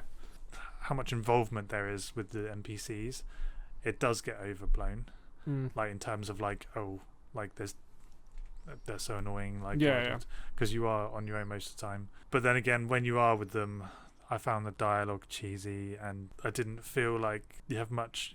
They're very sort of standard types of character, archetypes, and I didn't feel like I had any kind of personal connection to any of them, really. I didn't feel like there was much depth. I don't think they went for depth, but also I'm just like, I can't remember the specifics about the dialogue. I can't quote a line or anything, but there was times where I was just like, oh, this just cheapens it a bit. I get more bothered by like disjointedness and pace of a game than I do about like some annoying dialogue when the game isn't story heavy anyway. It's not meant to be story driven. Yeah. That would bother me more if it was like a game that is meant to be story driven. If the dialogue was terrible in like Red Dead Redemption 2 or something, you'd be like, okay, well that messes up the whole game. But yeah, I found like the NPCs were like just kind horrible. of like a bit unnecessary, and I just kind of ignored it. I was like, this isn't great, but whatever. And I didn't mind. I actually quite enjoyed the bit where you go to the mines together and you lose them. I thought that gave it like that kind of highlighted your isolation. Like it kind of made you realize, okay, I'm down here on my own now. I'm kind of buried because they've all gone, and I'm like it's stuck, all caved in. Like I thought, when I'm talking about good elements of this game, that's one of things I enjoyed about the game, and that was one of them. The NPCs added to the isolation in that part by you getting sending you on your way and like defending you. You're getting separated from them. So that's my thoughts. So I actually quite like the fact that they have tropey personalities, but they all have personalities. Like Miles says a lot of things in the game that I just kind of remember like, it was like, he's very chipper. Like he's in this horrible situation, but he's kind of like the chipper one and all that sort of stuff. And you have the cutscenes of Hammurabi where he's out in the desert and you're like talking to him and he's talking about his god and all that. Like he's like the character that probably has the most that you learn about him. I think the biggest problem that this game suffers from, every time they say something and you get a shot of Samus's helmet and you're just staring at her helmet and she just nods her head. Okay, I think we're at the point now where she needs to be able to talk, and you need to cast her as a cool, calm, collective character who can respond to people, because her not talking is what makes the dialogue awkward in this game. The amount of times where she's like, just walks into a room and you just see her just stood there and like the camera lingers for too long. And I'm like, Duke is really the only one that kind of talks to her in a way that makes sense for someone who doesn't talk back. She obviously respects these people. She obviously cares about these people. I think Nintendo need to realise, like, I like the fact that they've world built more. We've always known about the Galactic Federation, and people go on about Metroid Prime 3, and that has dialogue and stuff in it as well. So, like, if you didn't like it there, you're not going to like it now. But I genuinely was like, I like these characters. They're not depth. They're not in that. They just add a bit more to the world. You are on your own most of the time. Like you said, in the mines, you might start with them, but then you're on your own. Pretty much everywhere else you go, you're on your own, except for, like, a little bit of Fury Green with Miles, a small bit of Ice Belt with the robot, and then Flare Pool is the most time you spend with them in an area. I really, really, really dislike how people are genuinely being very disingenuous about this particular topic. I'm like, it isn't that bad, and if you want to see Metroid become a bigger franchise, you need to start accepting that there are other people in the world, right? Psylocke speaks in this game. I think it'd be really cool if he taunted you the entire game. Like, every time you see him, like, you just hear him over some loudspeakers or something and be like, I hate you, Samus, I'm going to murder you, or whatever. Like, whatever he's doing. He's obviously in a health pod recovering, and then he's, like, comes out right at the end. Like, that's why I liked him. I was like, oh, he's got a bit of a character. Would have been way cooler to see more of that. Going forward, I would like to see, and we know Samus can talk. Don't do it like Other M. Don't make her, like, some really whiny thing like that.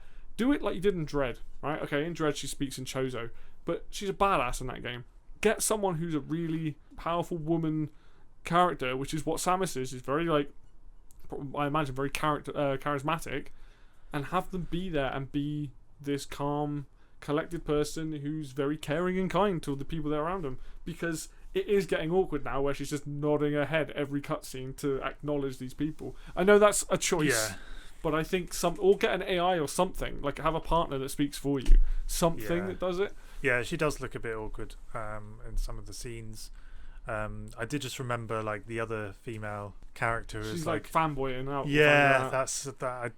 I just remembered that. Look, bit Sarge, she's doing a morph ball. But his responses are great. Is that the actual Samus Aran, or like, I can't remember what the words are, but it's just like, oh my god, she's just like a fangirl, and it's just kind of cheesy. But I agree with you overall. Like, you don't spend that much time with them. You're going around. It's not like a squad game. It's not it's not like you're playing Mass Effect or something. Yeah, where you're constantly having conversations with people. Let's talk about music then, because music in any video game, it has a huge impact on my enjoyment. Now, I'm not being particularly quiet about the fact that I think Vault Forge is fucking great. When you turn the Vault Forge has some weird music before you turn the power back on, but when you turn the power back on, it's the first time I've heard a Metroid track with like heavy guitars. Now, I genuinely have no idea what you think about the music. I think I've got a vibe of where it's going, but I want to say this before I hand it over. Like, I think you and I can agree that like the gold standard of Metroid is probably something like Fendrana Drifts, right? Yeah. Right. So like, and some of the other older Prime tracks. games, Prime music and Super Metroid music. Yeah. Right. Okay. So I just want to get that. So either you're gonna say the music's forgettable, or you're gonna be like, I didn't like any of it. So hit me with it. I don't remember any. Oh, okay. I remember the bit in Fury Green. I mean, that 'Cause sounds it like reminds- Fendrana Drifts. It reminds me of Talon Overworld. Yeah. So I liked that. That's a And- great piece of music. That's the only good bit about being fired across into the Oh. because at least there was some music, and it feels like you're in this kind of, you know, when you're in Talon Overworld and you've got that like lush green Yeah. environments and all the waterfalls, and the music really fits that. Yeah. And they use that kind of music again for a lush green environment, and I thought that's good. And then there's music in the boss fights, which I can't remember, but I think it was fairly appropriate. Yeah. I can't remember Vault Forge music. I can't remember any other music in the game, and basically I just remember most of the game just being pretty quiet. Like, Right. you're going around each area and there isn't music. It's just like you hear your visor noise, and then the rest of the time it's kind of like So there might be some environmental stuff. It's kind of like playing Dread, where there's just not much music. don't compare Dread to Dread's got terrible music in comparison to this game. Like I love Dread, but the music's god awful. So you obviously Fury Green is the like la la la Yeah, la, that's- right. So that's like to That's me, the memorable bit. That's that the only one. sounds like a classic Metro. So Vault Forge is weird because Vault Forge you have a bit of music that plays before you turn the power back on, which is a little bit like more atmospheric, but it is a track. And then you've got the bit where you got to turn the lightning rods on outside, and that's a different bit of music entirely. But the reason why, I mean, I got to hear some of the music before I played the game, but the thing with Vault Forge is I've listened to it a lot now, and the fact that it just starts with that riff, that dun, dun, dun, dun, dun, dun, dun, dun, it's like heavy industrial riff. There isn't anything that from Metroid that sounds like that, so I was like, okay, so I've listened to that a lot. Weirdly enough, like that and like Ice Belt turning the power back on, like I think those are like awesome. But have you listened to the main theme of Prime 4? You like sat on the main theme, listened to it. Oh, and the start menu. Yeah. So Um, I'm going to make a very bold statement right now. I genuinely think, like, I love Prime 1 and Prime 2's menu music. Prime 4 is just on another level. Like, if you get some headphones and listen to that track, it's very Wild Westy. That's what's weird about it. And it goes into this whole nice acoustic bit halfway through the track. It's mind-blowing. Like I said, I think Fendrana Drifts is probably one of the best tracks ever in a Metroid game. And I would put, like, Vault Forge and Prime 4's theme and probably Fury Green up there. That's how good I think they are. The problem with Prime 1 is Magmore Caverns is a piece of music from Super Metroid, so that doesn't really count. Chozo Ruins got a good... not Chozo Ruins, the other place Talon Overworld's got a good bit of music. To be fair, I don't mind Chozo Ruins. Fendrana's really good, but I couldn't tell you any of the other music in the game because most of it's more atmospheric than those tracks. Prime 2's got Torvis Bog, but then Torvis Bog Deep is just from Super Metroid again. but it's a cool version of it. Oh, don't get me wrong, I love that track. Yeah, right, you know. yeah. And then Prime 3, I don't know any. I know one bit of boss music that's really good. To be fair, I can't remember, but then again, I played Prime 3 like a long time ago. Can comfortably sit here and say some of the music in this game is the best I've ever heard. Obviously, that's not the case. Like Flarepool, whatever. Great Minds, not really any music. Those 3 zones, the first sort of 3 that you go to, and the menu music, I was like, absolutely. The menu music might have been the best bit of music I heard all of last year, and that's saying a lot considering Donkey Kong came out. I'm not saying it is the best. I'm just saying it's up there. That's how good it is, and like I genuinely just think the music in this game is phenomenal, and especially after playing Dread. Dread's a phenomenal game. The music is awful, like I mean, except for One Piece. There isn't much music in Dread, No. and I kind of felt that way about this game. I was like wandering around a lot Open of your the time, ears, like, man. maybe I should have really gone listened to the soundtrack before we recorded this video, but at the same time, me not doing that probably helps me express the fact that I don't remember the music. Well, that's the thing. Like, what for me, like. I know you and I like a lot of video game music between us. Like we can talk about loads of like I classic love pieces. music. Yeah. I literally when I'm working from home, I literally just sit there listening to like covers of video game classic tracks. Yeah. Like I have so many different people on YouTube I follow who do covers of video. I love video game music. It's one of my favorite things. I'm literally not going to deny that. Like, it's more the fact that like I am currently in the process of doing my top 100 video game tracks of all time again. Prime 4's main theme might well be in the top 15, if not top 10. I have to go back and listen to it. I didn't realise how much. I thought you were going to be talking about like Vault Forge and like just the areas. I didn't even think about the start. I was listening to it on the way home, and it wasn't to the fact that halfway through the track it turns into like this like guitar piece comes in. I was like, oh my god, like it's so. I'm sitting here bashing on Prime 1 and Prime 2's main themes, and I think those are fucking great as well. Like, yeah, I love loading up Prime 1, and I'm just like, Like, but I mean, I'm probably overhyping it, which is not the right thing to do with a piece of music, but I genuinely think it is incredible. That and Fury Green are the most Metroid-sounding tracks in the entire game. Vault Forge and Zelios boss fight, they introduce electric guitars, which is like the first time. Sylux's theme is also, I fucking love Sylux's theme. I don't think it's like a masterpiece, but I think it suits his character. It's like it's like all these fucking singers in the background. That was okay. I just thought as a boss theme, because it comes in with that guitar, that I was like, this is really cool because it's different, and I think that's why I like it so much. Music is super important to me, so I always pick up on it, and I pick up when it's not there. That's why driving around the desert without the radio on is fucking awful. Like, that is an absolute change that they needed to make to this game, was give people the option to listen to. I can listen to Prime 1's theme, because I think it got remastered on there as well, so I can listen to like that theme driving around the desert. Do you know how much cooler that is? Like, it's so like it makes that experience so much better, being able to have access to those to music at, at times. I get the great minds not really having music because it is eerie as fuck. That's the point. I want to promote the music in this game because I genuinely think it is that good. But if you're saying to me you didn't really notice it, like, I'm like, it puts me in that position with this whole game where I'm like, am I just crazy? Like, am I really crazy for liking this as much as I am? And then I mean, you should go with what you experienced. Like, well, this is the. I think we've kind of covered everything. So I want to kind of come on to final thoughts on this game and what they should do going forward and all that sort of stuff. I know people that probably watch this and listen to it, they're going to be like, God, that guy is, he's overlooking like the faults of the game. And for me personally, I genuinely feel sad for people that didn't like this game. Not because I'm like pitying people, because it was so long before we had a Prime game, and I really, really wanted this game to be, a 5 million seller on the Switch 2 and Switch, like, combined. And I really wanted people to be like, this game is fucking awesome. And that's not the reaction for the most part. Like, obviously there are people that love it. There's people like me. I hope that whatever they do next, because this is obviously a new trilogy, that they manage to please other people. Like, if I'm disappointed with the next game because it's not like Prime 4, but other people are happy, I'm kind of okay with that, because I think as a fan base, they need to look at what makes Metroid Prime. There's some elements of that in this game, but I think that they need to go back and go, okay, bike and open world part, and maybe not the one chief. I will say I would like them to keep the NPCs. Maybe they do something different with it. I like the world building of that, like dealing with other characters, and we've seen that more with Metroid. But I think exploration, maybe more open-ended areas in terms of, they don't feel like corridor stuff like that. I think maybe that's what they need to look at. Or maybe we can get a best of both worlds. Maybe some areas are more connected, maybe some aren't.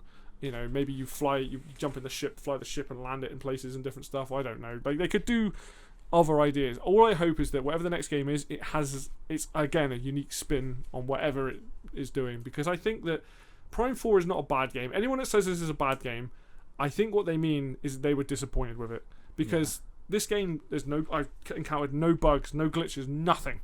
This game is very well made. This game has fun content. Yeah, I didn't hit any bugs. Yeah. No. So, like, to me, I can see people giving it a 5 or a 6 out of 10 because that's average, above average.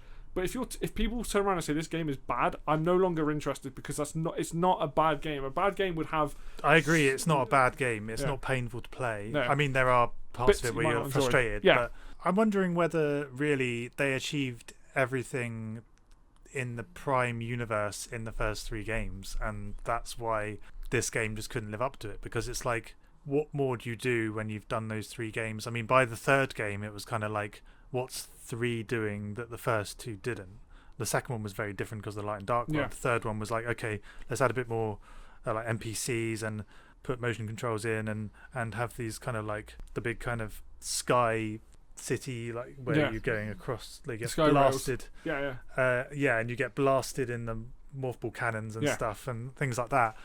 And it was like maybe they reached the point where they're just like, how do we make this different and still make it a Prime game? And they did make it different, but it doesn't quite feel like a Prime game because it's got an open world. And so I'm glad they did something different with it, but it's like maybe they just didn't need to make another Prime game in order to make another. They could do it, but they'd not be able to make something that's like amazing or a masterpiece. Yeah, I did enjoy elements of this game, like during this video I've criticized more than I've complimented, but there are parts where I'm enjoying the gameplay and I'm enjoying the progression, and I was like, that's satisfying. Progressed through this area, okay, it was a bit linear, but I got through and I did this and I did that.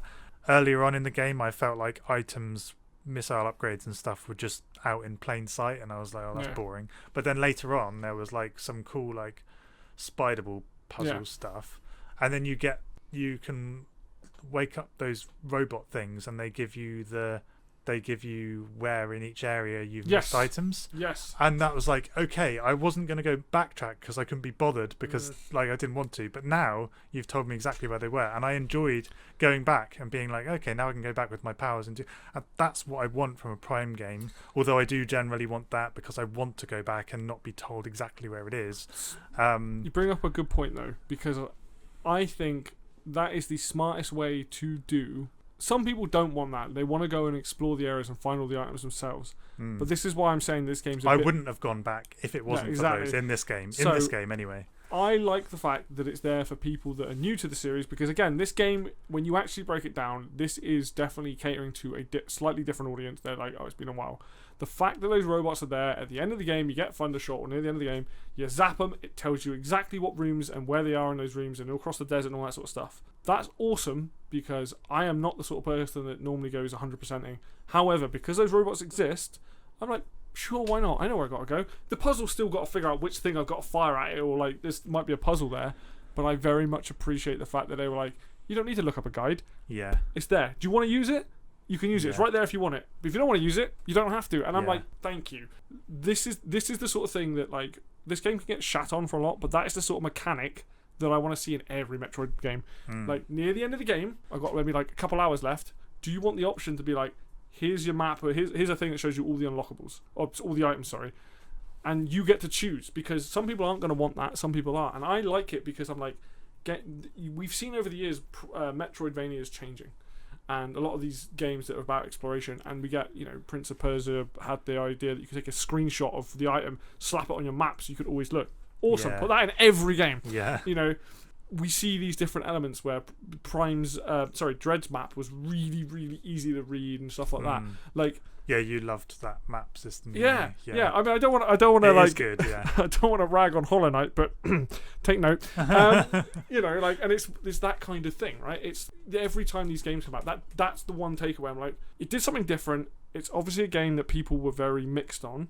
Look at what worked, and take like, for example, the shot types and the ammo being separate to the missiles, that works. Keep that. Yeah, I like that. I did like that. Yeah, I thought that was good. Yeah, there was some good choices in that way. So yeah, there was the parts of the gameplay and the progression and stuff where I thought this is good or even great. Yeah, but then there was pacing issues and not knowing which way to go, because I've been told that I can go anywhere, but then the game actually wants to funnel me down in a certain direction. Unskippable travelling cutscenes. Yeah. Some choices. And then, I didn't really think that much of the bosses or the music. So there were elements that were good or even great in some parts. And then other parts where I was like, this is painful, or like average, or like obnoxious. But not like enough to say this is just bad. And overall that kind of averages out, and I'll wait before I say what I would rate this game, and we'll get onto that in a second. But I think it's just uneven, unbalanced, disjointed, but there's enjoyable bits in there. There's you can enjoy the combat, you can enjoy the sense of progression and being like, oh, I need to go down there so to like turn the power back on or whatever it is you're doing in each area. There are some cool like little morph ball bits and the stuff you want from a Metroid game, and it is fun to get certain upgrades and getting energy tanks and things. but then there's like, I feel like there's a good game in there, but it's just being obscured by a lot of flaws for me. Is a game where I really, really think people, in general, need to. We've had this conversation before. For example, I've always said remake Super Metroid, sort out the controls like a little bit, and like make the wall jumping easier. A lot of people are like, no, you must never touch the game. And the thing is, ultimately, it comes down to just because a remake exists or something, the original's always there. You can always play it. I do think that the wall jumping and the air, whatever you call it, the very floaty screw in attack. The air. Oh, the space jump thing. Yeah. The non-stop jumping where you have to go left and right, yeah. and also the wall jumping is like very difficult in that game. But that's just like the age of that. So we've had this conversation where I'm like, doesn't matter if they remake it, the original game will always exist, right? Yeah. And I kind of feel the same way with the Prime quadrilogy of games, where I'm like, this game didn't need to be Metroid Prime 1, and the reason why I say that is because Metroid Prime 1 / Remastered exists. You can go and play that at any point.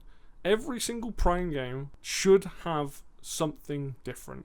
If Prime 1, or 2 and 3 and 4 were basically Prime 1 but with different areas, I think by this point people would be bored. If the game layout was identical. What they've done instead is they've gone, right, 2's going to be light and dark world, we'll mess around that mechanic, 3's going to be planet hopping, and 4's like, we're going to try a bit of open world.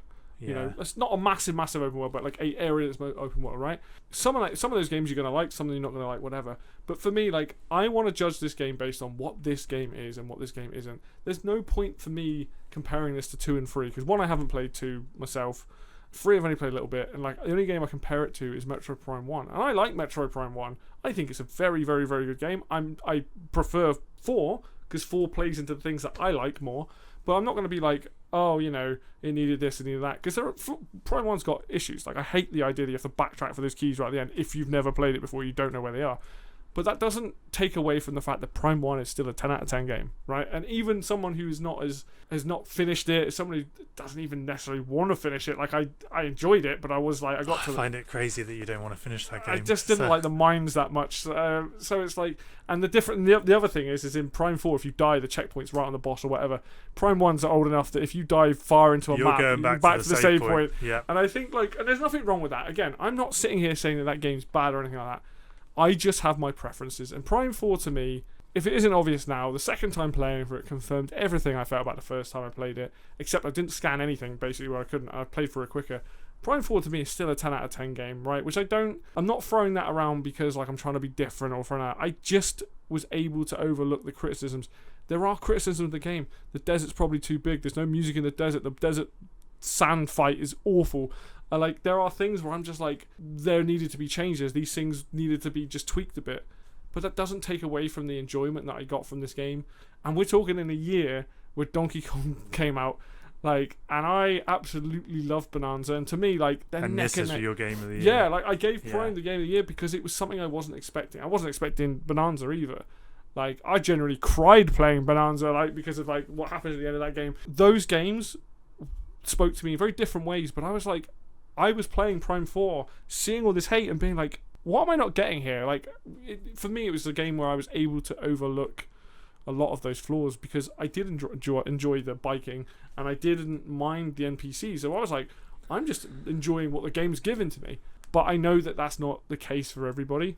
And I just want, like, that to be the thing. Is like, if you didn't enjoy this game or didn't think it's nearly as good as I think it is, like, I hope that the next one is, or whatever the next Metro games are, that you people out there enjoy it, you know, because I think it sucks when people don't enjoy stuff. It does suck. All those comments with people getting on my case and getting on my I get it. You're frustrated that the game didn't come out, it wasn't the game that you wanted. The people that do like this game, like, and enjoy it, like, thank God there are people out there that do it, because I don't think Prime's, maybe it's hit 1 million, maybe. Like, I mean, the Dread got like 3 million and something, and that was the highest selling Metroid game. So it's not a huge franchise for Nintendo. What I was going to say is that I find it difficult to believe that this took Retro nearly 7 years to make. If you think, like, so they announced it in 2017, I think. Yeah. But then Nintendo said that Retro were taking over at the beginning of 2019. Yeah. I dread to think what game they originally were making if if they ditched it because they weren't happy with it. But basically they went from the beginning of 2019 to the end of 2025, which is nearly 7 years, best part of 7 years, for a game that's 15 hours long. I mean, they must have put this down and come back to it. They can't have been consistently working for 7 years on this game. Surely not. Did you see so I feel like part of the reason that it's like a bit off or whatever is because they've come back to it or something, you know, like they've put it down, they've come back to it or something. Did you see the story about the producer said that they realised they had decided that the desert was not the correct thing to do? So they looked at obviously Breath of the Wild, and by the time they'd got the game ready to go, they were like, we can't delay it again, we can't change the game again, the desert has to stay. It seems like that was a bit of a like, oh, people like open world games, and then that sort of shifted.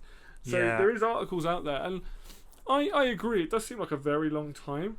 We may never get the full story. We don't know how I don't know anything about at all about the development of this game, really. I will say this much. Retro Studios now is not the same Retro Studios that made the original Prime trilogy. Different like, people different left, devs, right? Yeah. So they hired people in from all over the place, like people that worked on Call of Duty, people that worked on, like, I think it was Uncharted, all these other games, right? And so they're rebuilding the team to make a more story-driven game. I think the reason why it's taken so long is that they've been planning out more than one game. I think that they've released this game because this is the one they had to release, right? But I think they're setting up more stuff with Samus and Psylocke, right? I would not be shocked to see whatever the next Prime game is either going to be very different, or it's going to be more like Prime 1 and 2. And it's gonna be modernized in the way it's gonna have more story, I reckon, and more NPCs. But the gameplay and the exploration will be the main factor. I would not be surprised in a couple of years if they announced like another Prime game. Like, I know that seems crazy, but I think that could be. Even though I don't think this is a great game, I don't think it's a bad game either. It's not terrible. It's got its moments. I still prefer the fact that they've done something different with it instead of making it indistinguishable from one of the first three games. I'd rather have these elements, even though if I don't really like half of it, than it be indistinguishable from Prime 1 or 3. Yeah. I mean, it wouldn't be indistinguishable from Prime 2 unless they did it like Dark World again. But it's different enough to be a different game, and at least they did that. I wouldn't want it to just be like, okay, this looks no different. Why does this game exist? They had to take chances with it, and I'm glad they did. It just didn't hit the mark, really. Yeah. So throughout my playthrough of this, I was feeling like, okay, there are times where this game's like 7 out of 10, maybe even like a couple of brief moments where I'm like, oh, maybe an 8 out of 10. There were other parts where I was like, this is very average. Is this like 5 out of 10? Even like very brief parts where I was like, is this like 4 out of 10 areas where it's just bad? And I think, like, you know, it's not consistent. It's not like consistently one number, really. It's kind of like, oh, there's this really good bit I like, but then there's this bit where I'm like, oh god, the pacing's all off, or I don't know where I'm going, and I've backtracked to this area that I thought I could go to, but I can't. So I was choosing between 6 or 7 out of 10 for this game, and I didn't know what. I was like, oh, because if we say that 6 means it's like okay, I would say 6 is above average. So 5's average. 5's average. 6 means it's okay, which means it's somewhat enjoyable, and 7 means it's good. Yeah. I'm going between okay and good. And I got to you're gonna hate me for this. No, not really. I got to the final boss. Yeah. And I got to the ending, which was very abrupt. Yeah, the ending's kind of weird and very disappointing. And I was like, I'm going with a 6. Yeah. So I think this is a 6 out of 10 game. That doesn't mean it's bad. It doesn't mean it's good or great. I think it's okay. There are good, possibly even great parts of it. Like mostly just good. There are average or even below average parts, and it averages out to 6 out of 10 for me. And I think other people probably agree with me that 6 out of 10 is reasonable. I think a lot of people will go for a 7, and I don't think 7 is unreasonable. I think there are a large section of this game where I'm like, yeah, more of a 7 out of 10. But I can't give it. No, maybe I'd play it again and I'd give it a 7, but I don't think I could give it an 8 or higher. No, and I think the same the other way. I think 5 is the absolute like average, If Yeah. you give this, so just to give some context, average is 5 for me, 4 is bad, 3, 2, and 1 is basically awful crap, doesn't work. Almost unplayable. Yeah, right? yeah. So, but 4 is bad. Like a 4 out of 10 is bad. If anybody gives this game a 4, you are lying to yourself, and your opinion, unfortunately, it's just null and void, because bad games are games that don't work, don't run well, whatever. This game, you can tell that money's been put in this game. You can tell by the way it plays. Like everything works. Yeah. Right? I get it. You're angry. You're disappointed, and that's completely valid. But it doesn't make it a bad game. You want to give it an average game? Fair enough. Like 6, like what I call above average? Fair enough. Like, I don't expect people to give it an 8, 9, or a 10. You know? But I think the thing is like, there is fun to be had there. And I think that you are what a lot of people felt. Uneven is the best way to describe this game, where it's like high highs, low lows.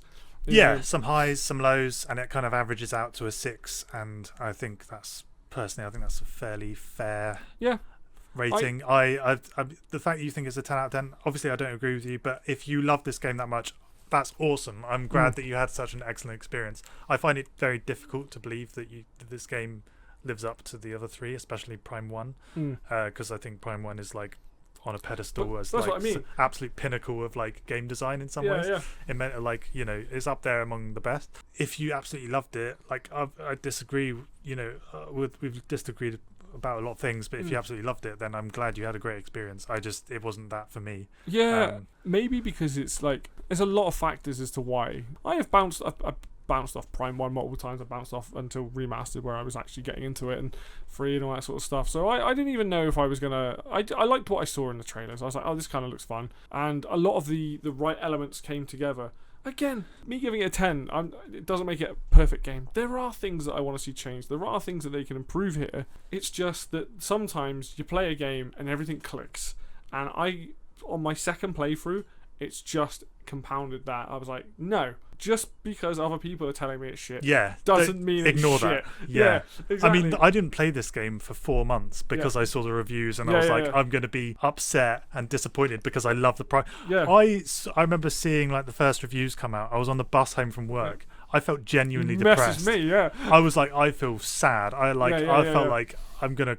Like I just feel so low right now. I was like so disappointed. Bear in mind, and that's when it had like, because it came out on like Metascore or something. I think it was like 80 or 81, but it actually went down to like 70 something, like 78 or something. And I was like, no, like how could they mess it up? It's retro. You are also like, I mean, I like a lot of Metroid games now, but you've pretty much played every single one of them. Like, I mean, I've played most of them, and like I knew that. When I was playing this, like I was saying to you, oh, it's fucking great. But the entire time I was playing it, I was like, you're not going to feel as high on this game as I am. And the reason I knew it was because it's different in a lot of areas, and I can see everything people are saying. I'm like, yes, I agree. Like, those things exist, but I don't care. That's the difference. I was like, I am playing a game that is a well-made game that I am just enjoying the moment-to-moment gameplay. And bear in mind, both times when I've played this game, I've played it in hour to an hour and a half chunks.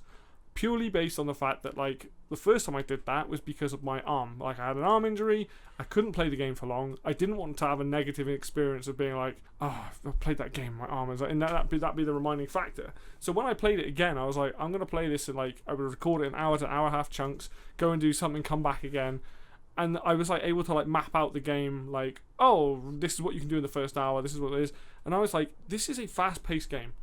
If you know exactly what you're doing, you're almost going from like item to item or boss to boss, and I can see why this game, you can do it in like 5 to 6 hours if you know exactly what to do and how to deal with things, right?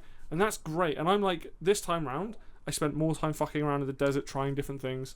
I'm having fun, and that's all you can ever ask from a video game. Is like, don't let other people's. I always let other people's opinions influence me, so I can't give this advice without sounding hypocritical. But if you loved something, fuck everyone else. You had a great time. I try not to pay too much attention, but then I do end up looking at reviews and being like, oh, yeah.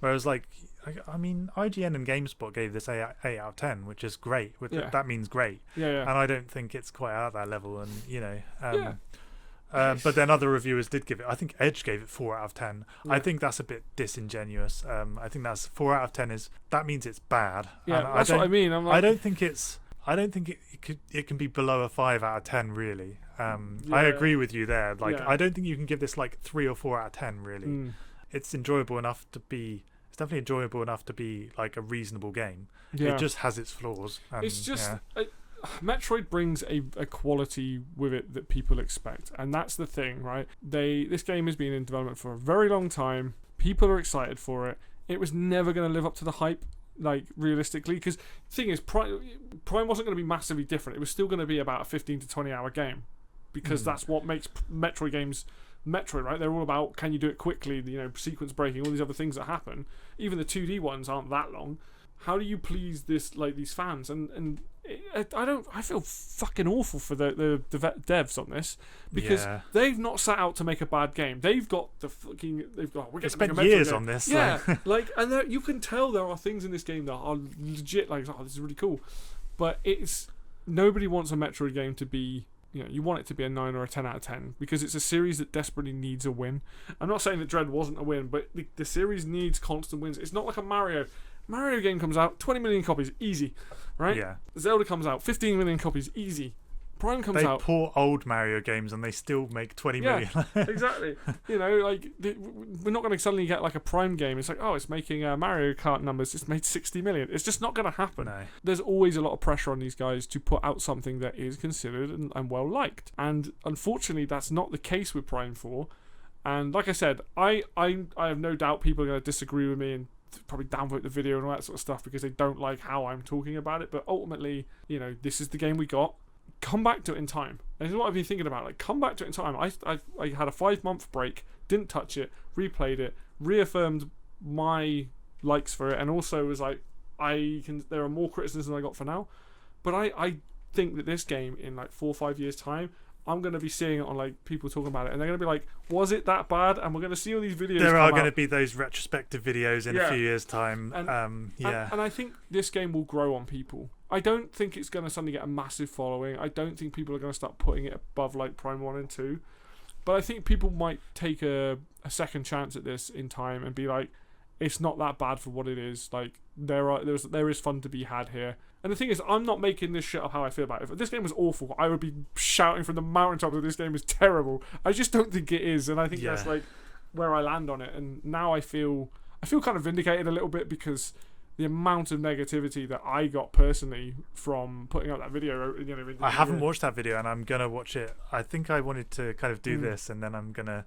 Also, I've been away since I completed the game and stuff. So, all I say was there's maybe a couple of things I said in it that were a bit, I don't know, a bit inflammatory, which I guess looking back on it might not be the best thing. But I do think a lot of what I've said today in this video is similar to that. Yeah, I get it. Not everyone's going to like Prime 4 Beyond. But if this is a starting point for a new trilogy, they've at least got 2 more attempts, hopefully, to hopefully turn it around for people. And I'm feeling incredibly hopeful about it. Like, I think Metroid is one of Nintendo's best franchises. It's probably the most adult franchise. I think that they just need to keep pushing away on it, keep doing things, keep trying new things. I'm a bit concerned about where the 3D Metroids go now, personally. I don't know whether will Retro do the next one, or will they... I think they'd potentially give it to Retro again. I remember when I completed it a couple of weeks ago thinking, I'm not sure if I'd play this game again. I guess I probably would, but it would be in the context of having a Metroid like fest, like a playing through Prime 1, 2, 3, and 4 again. I'd be playing through the other 3 again before I played this again. I have a hierarchy of games I want to play, and replaying this game is not going to be near the top, because there's going to be so many games I've never played before and games I love that I want to replay. So it's like, this isn't near the top of me like replaying in terms of replays, but I guess it'd be quite far down the line when I replay this game again. So we should either play it together next time you want to play it, or we should record the entire thing. And I think just to get our back and forth on it and like whatnot, because I think I would like to see like moment to moment how you handle things, or like what you enjoy and what you don't, because after replaying it and like not scanning everything, I was just like playing the game for what it was. I just enjoyed it, but it'd be really interesting to see that playing it. So maybe that's something we can work out in time. Yeah, no, I wouldn't. I'd be more inclined to play it with you Yeah. than just play it on my own again, because Yeah. that's just more enjoyable anyway. I've played you've Yeah. watched me play other games, and it's enjoyable. Playing it with you would be more inclined to do that, and I could sort of reassess how I feel Yeah. as I'm playing it and what I like and what I don't like and stuff like that. Yeah, we'll definitely figure something out for that, because I think that would be interesting. However we do it, but I think that would definitely be interesting. Right. Well, I think we should probably wrap this up. Yes, Waffling on been for almost quite a like long one. 2 hours and so. Like, I feel like I kind of needed this conversation. I've really enjoyed this. I feel like I held off from having any discussion. I About know this you with wouldn't tell me anything. I saved it for this, Yeah. and I feel like we've covered everything. And it's good to, once you've played a game, to just get all your thoughts out, and it gives I don't know if the meaning is the right word, but it gives some kind of meaning to something you spent a number of hours on. Dissecting it afterwards kind of wraps it up nicely, doesn't it? It kind of literally just kind concludes your experience of of it. a little bow on top, tie it all together. Yeah. But yeah, for me personally, definitely needed this after like been replaying it, and obviously someone to talk to about it, because I should mention I have had positive comments on that video that I did where people are like, oh man, you made me rethink this and stuff like that. Like, that's what I want people to understand, is like, not everything has to be negative just because you're seeing all the negative, or vice versa. Not everything has to be positive. You just have to give a very real experience of your experience, and that's what people want to hear. And for me, it's like, I'm not making up how I feel about this game. I genuinely think it is that good. Same for you. You've had an uneven experience. You're not making that up just so we have a different back and forth. No. Like, this is the first time I know That's most of this That's stuff. just what happened when I played it. Exactly. So, obviously, thanks anyone who's watching this to the end. Thank you so much, because like, this is, I knew it was going to be a long conversation, and it kind of needed to be, because we had a lot to go over. And again, this goes in hand with my recent video of it's good to replay games if you didn't like them or really did like them. And I'm glad that I've replayed it. I've still got a bit more to do technically in my second playthrough. Still got to finish the final boss and get a few items, but reaffirmed how I feel about it. Talking to you about it and seeing where you land on it, it's like, in Metroid, in terms of this part of like the saga, I'm like, okay, I can push it away now. I'm done, dealing with this idea in the back of my head of like, am I just crazy? Like, and I'm like, no, I'm not. And that's what's good about it. So yeah, this has been great. Like, yeah, thanks for having me on. I've really enjoyed it. Anyway, anybody who's watching this, like, obviously, please hit the like button. Helps out a ton. I know it's a long video, but if you provide your comments. Do you agree with me, or do you agree with Levi? Please comment on this. And if you're gonna do that, make it in a discussion. Don't just come on and be super negative or super positive as like, oh, you're agreeing or not agreeing. Like, explain what it is that you agree. Let's or get don't. some reasonable conversation going. Yeah, because like the people that are disappointed with the game, I understand you, right? I might not agree, but I understand you. And the same with people that do agree with me. Like, cool, we're the people championing this game. I'm glad that like people have that, but let's do it in a positive way, because I don't want to have to go through what I went through in January, if that's okay with people. And obviously, if you do enjoy this content and you want to have me and Mark do more stuff, hit the subscribe button, stick around, and I promise we'll get back to doing more stuff as soon as we can. So I think the last thing to do is just to sign off. So it's goodbye from me, and it's goodbye from Mark. Thank you. Bye.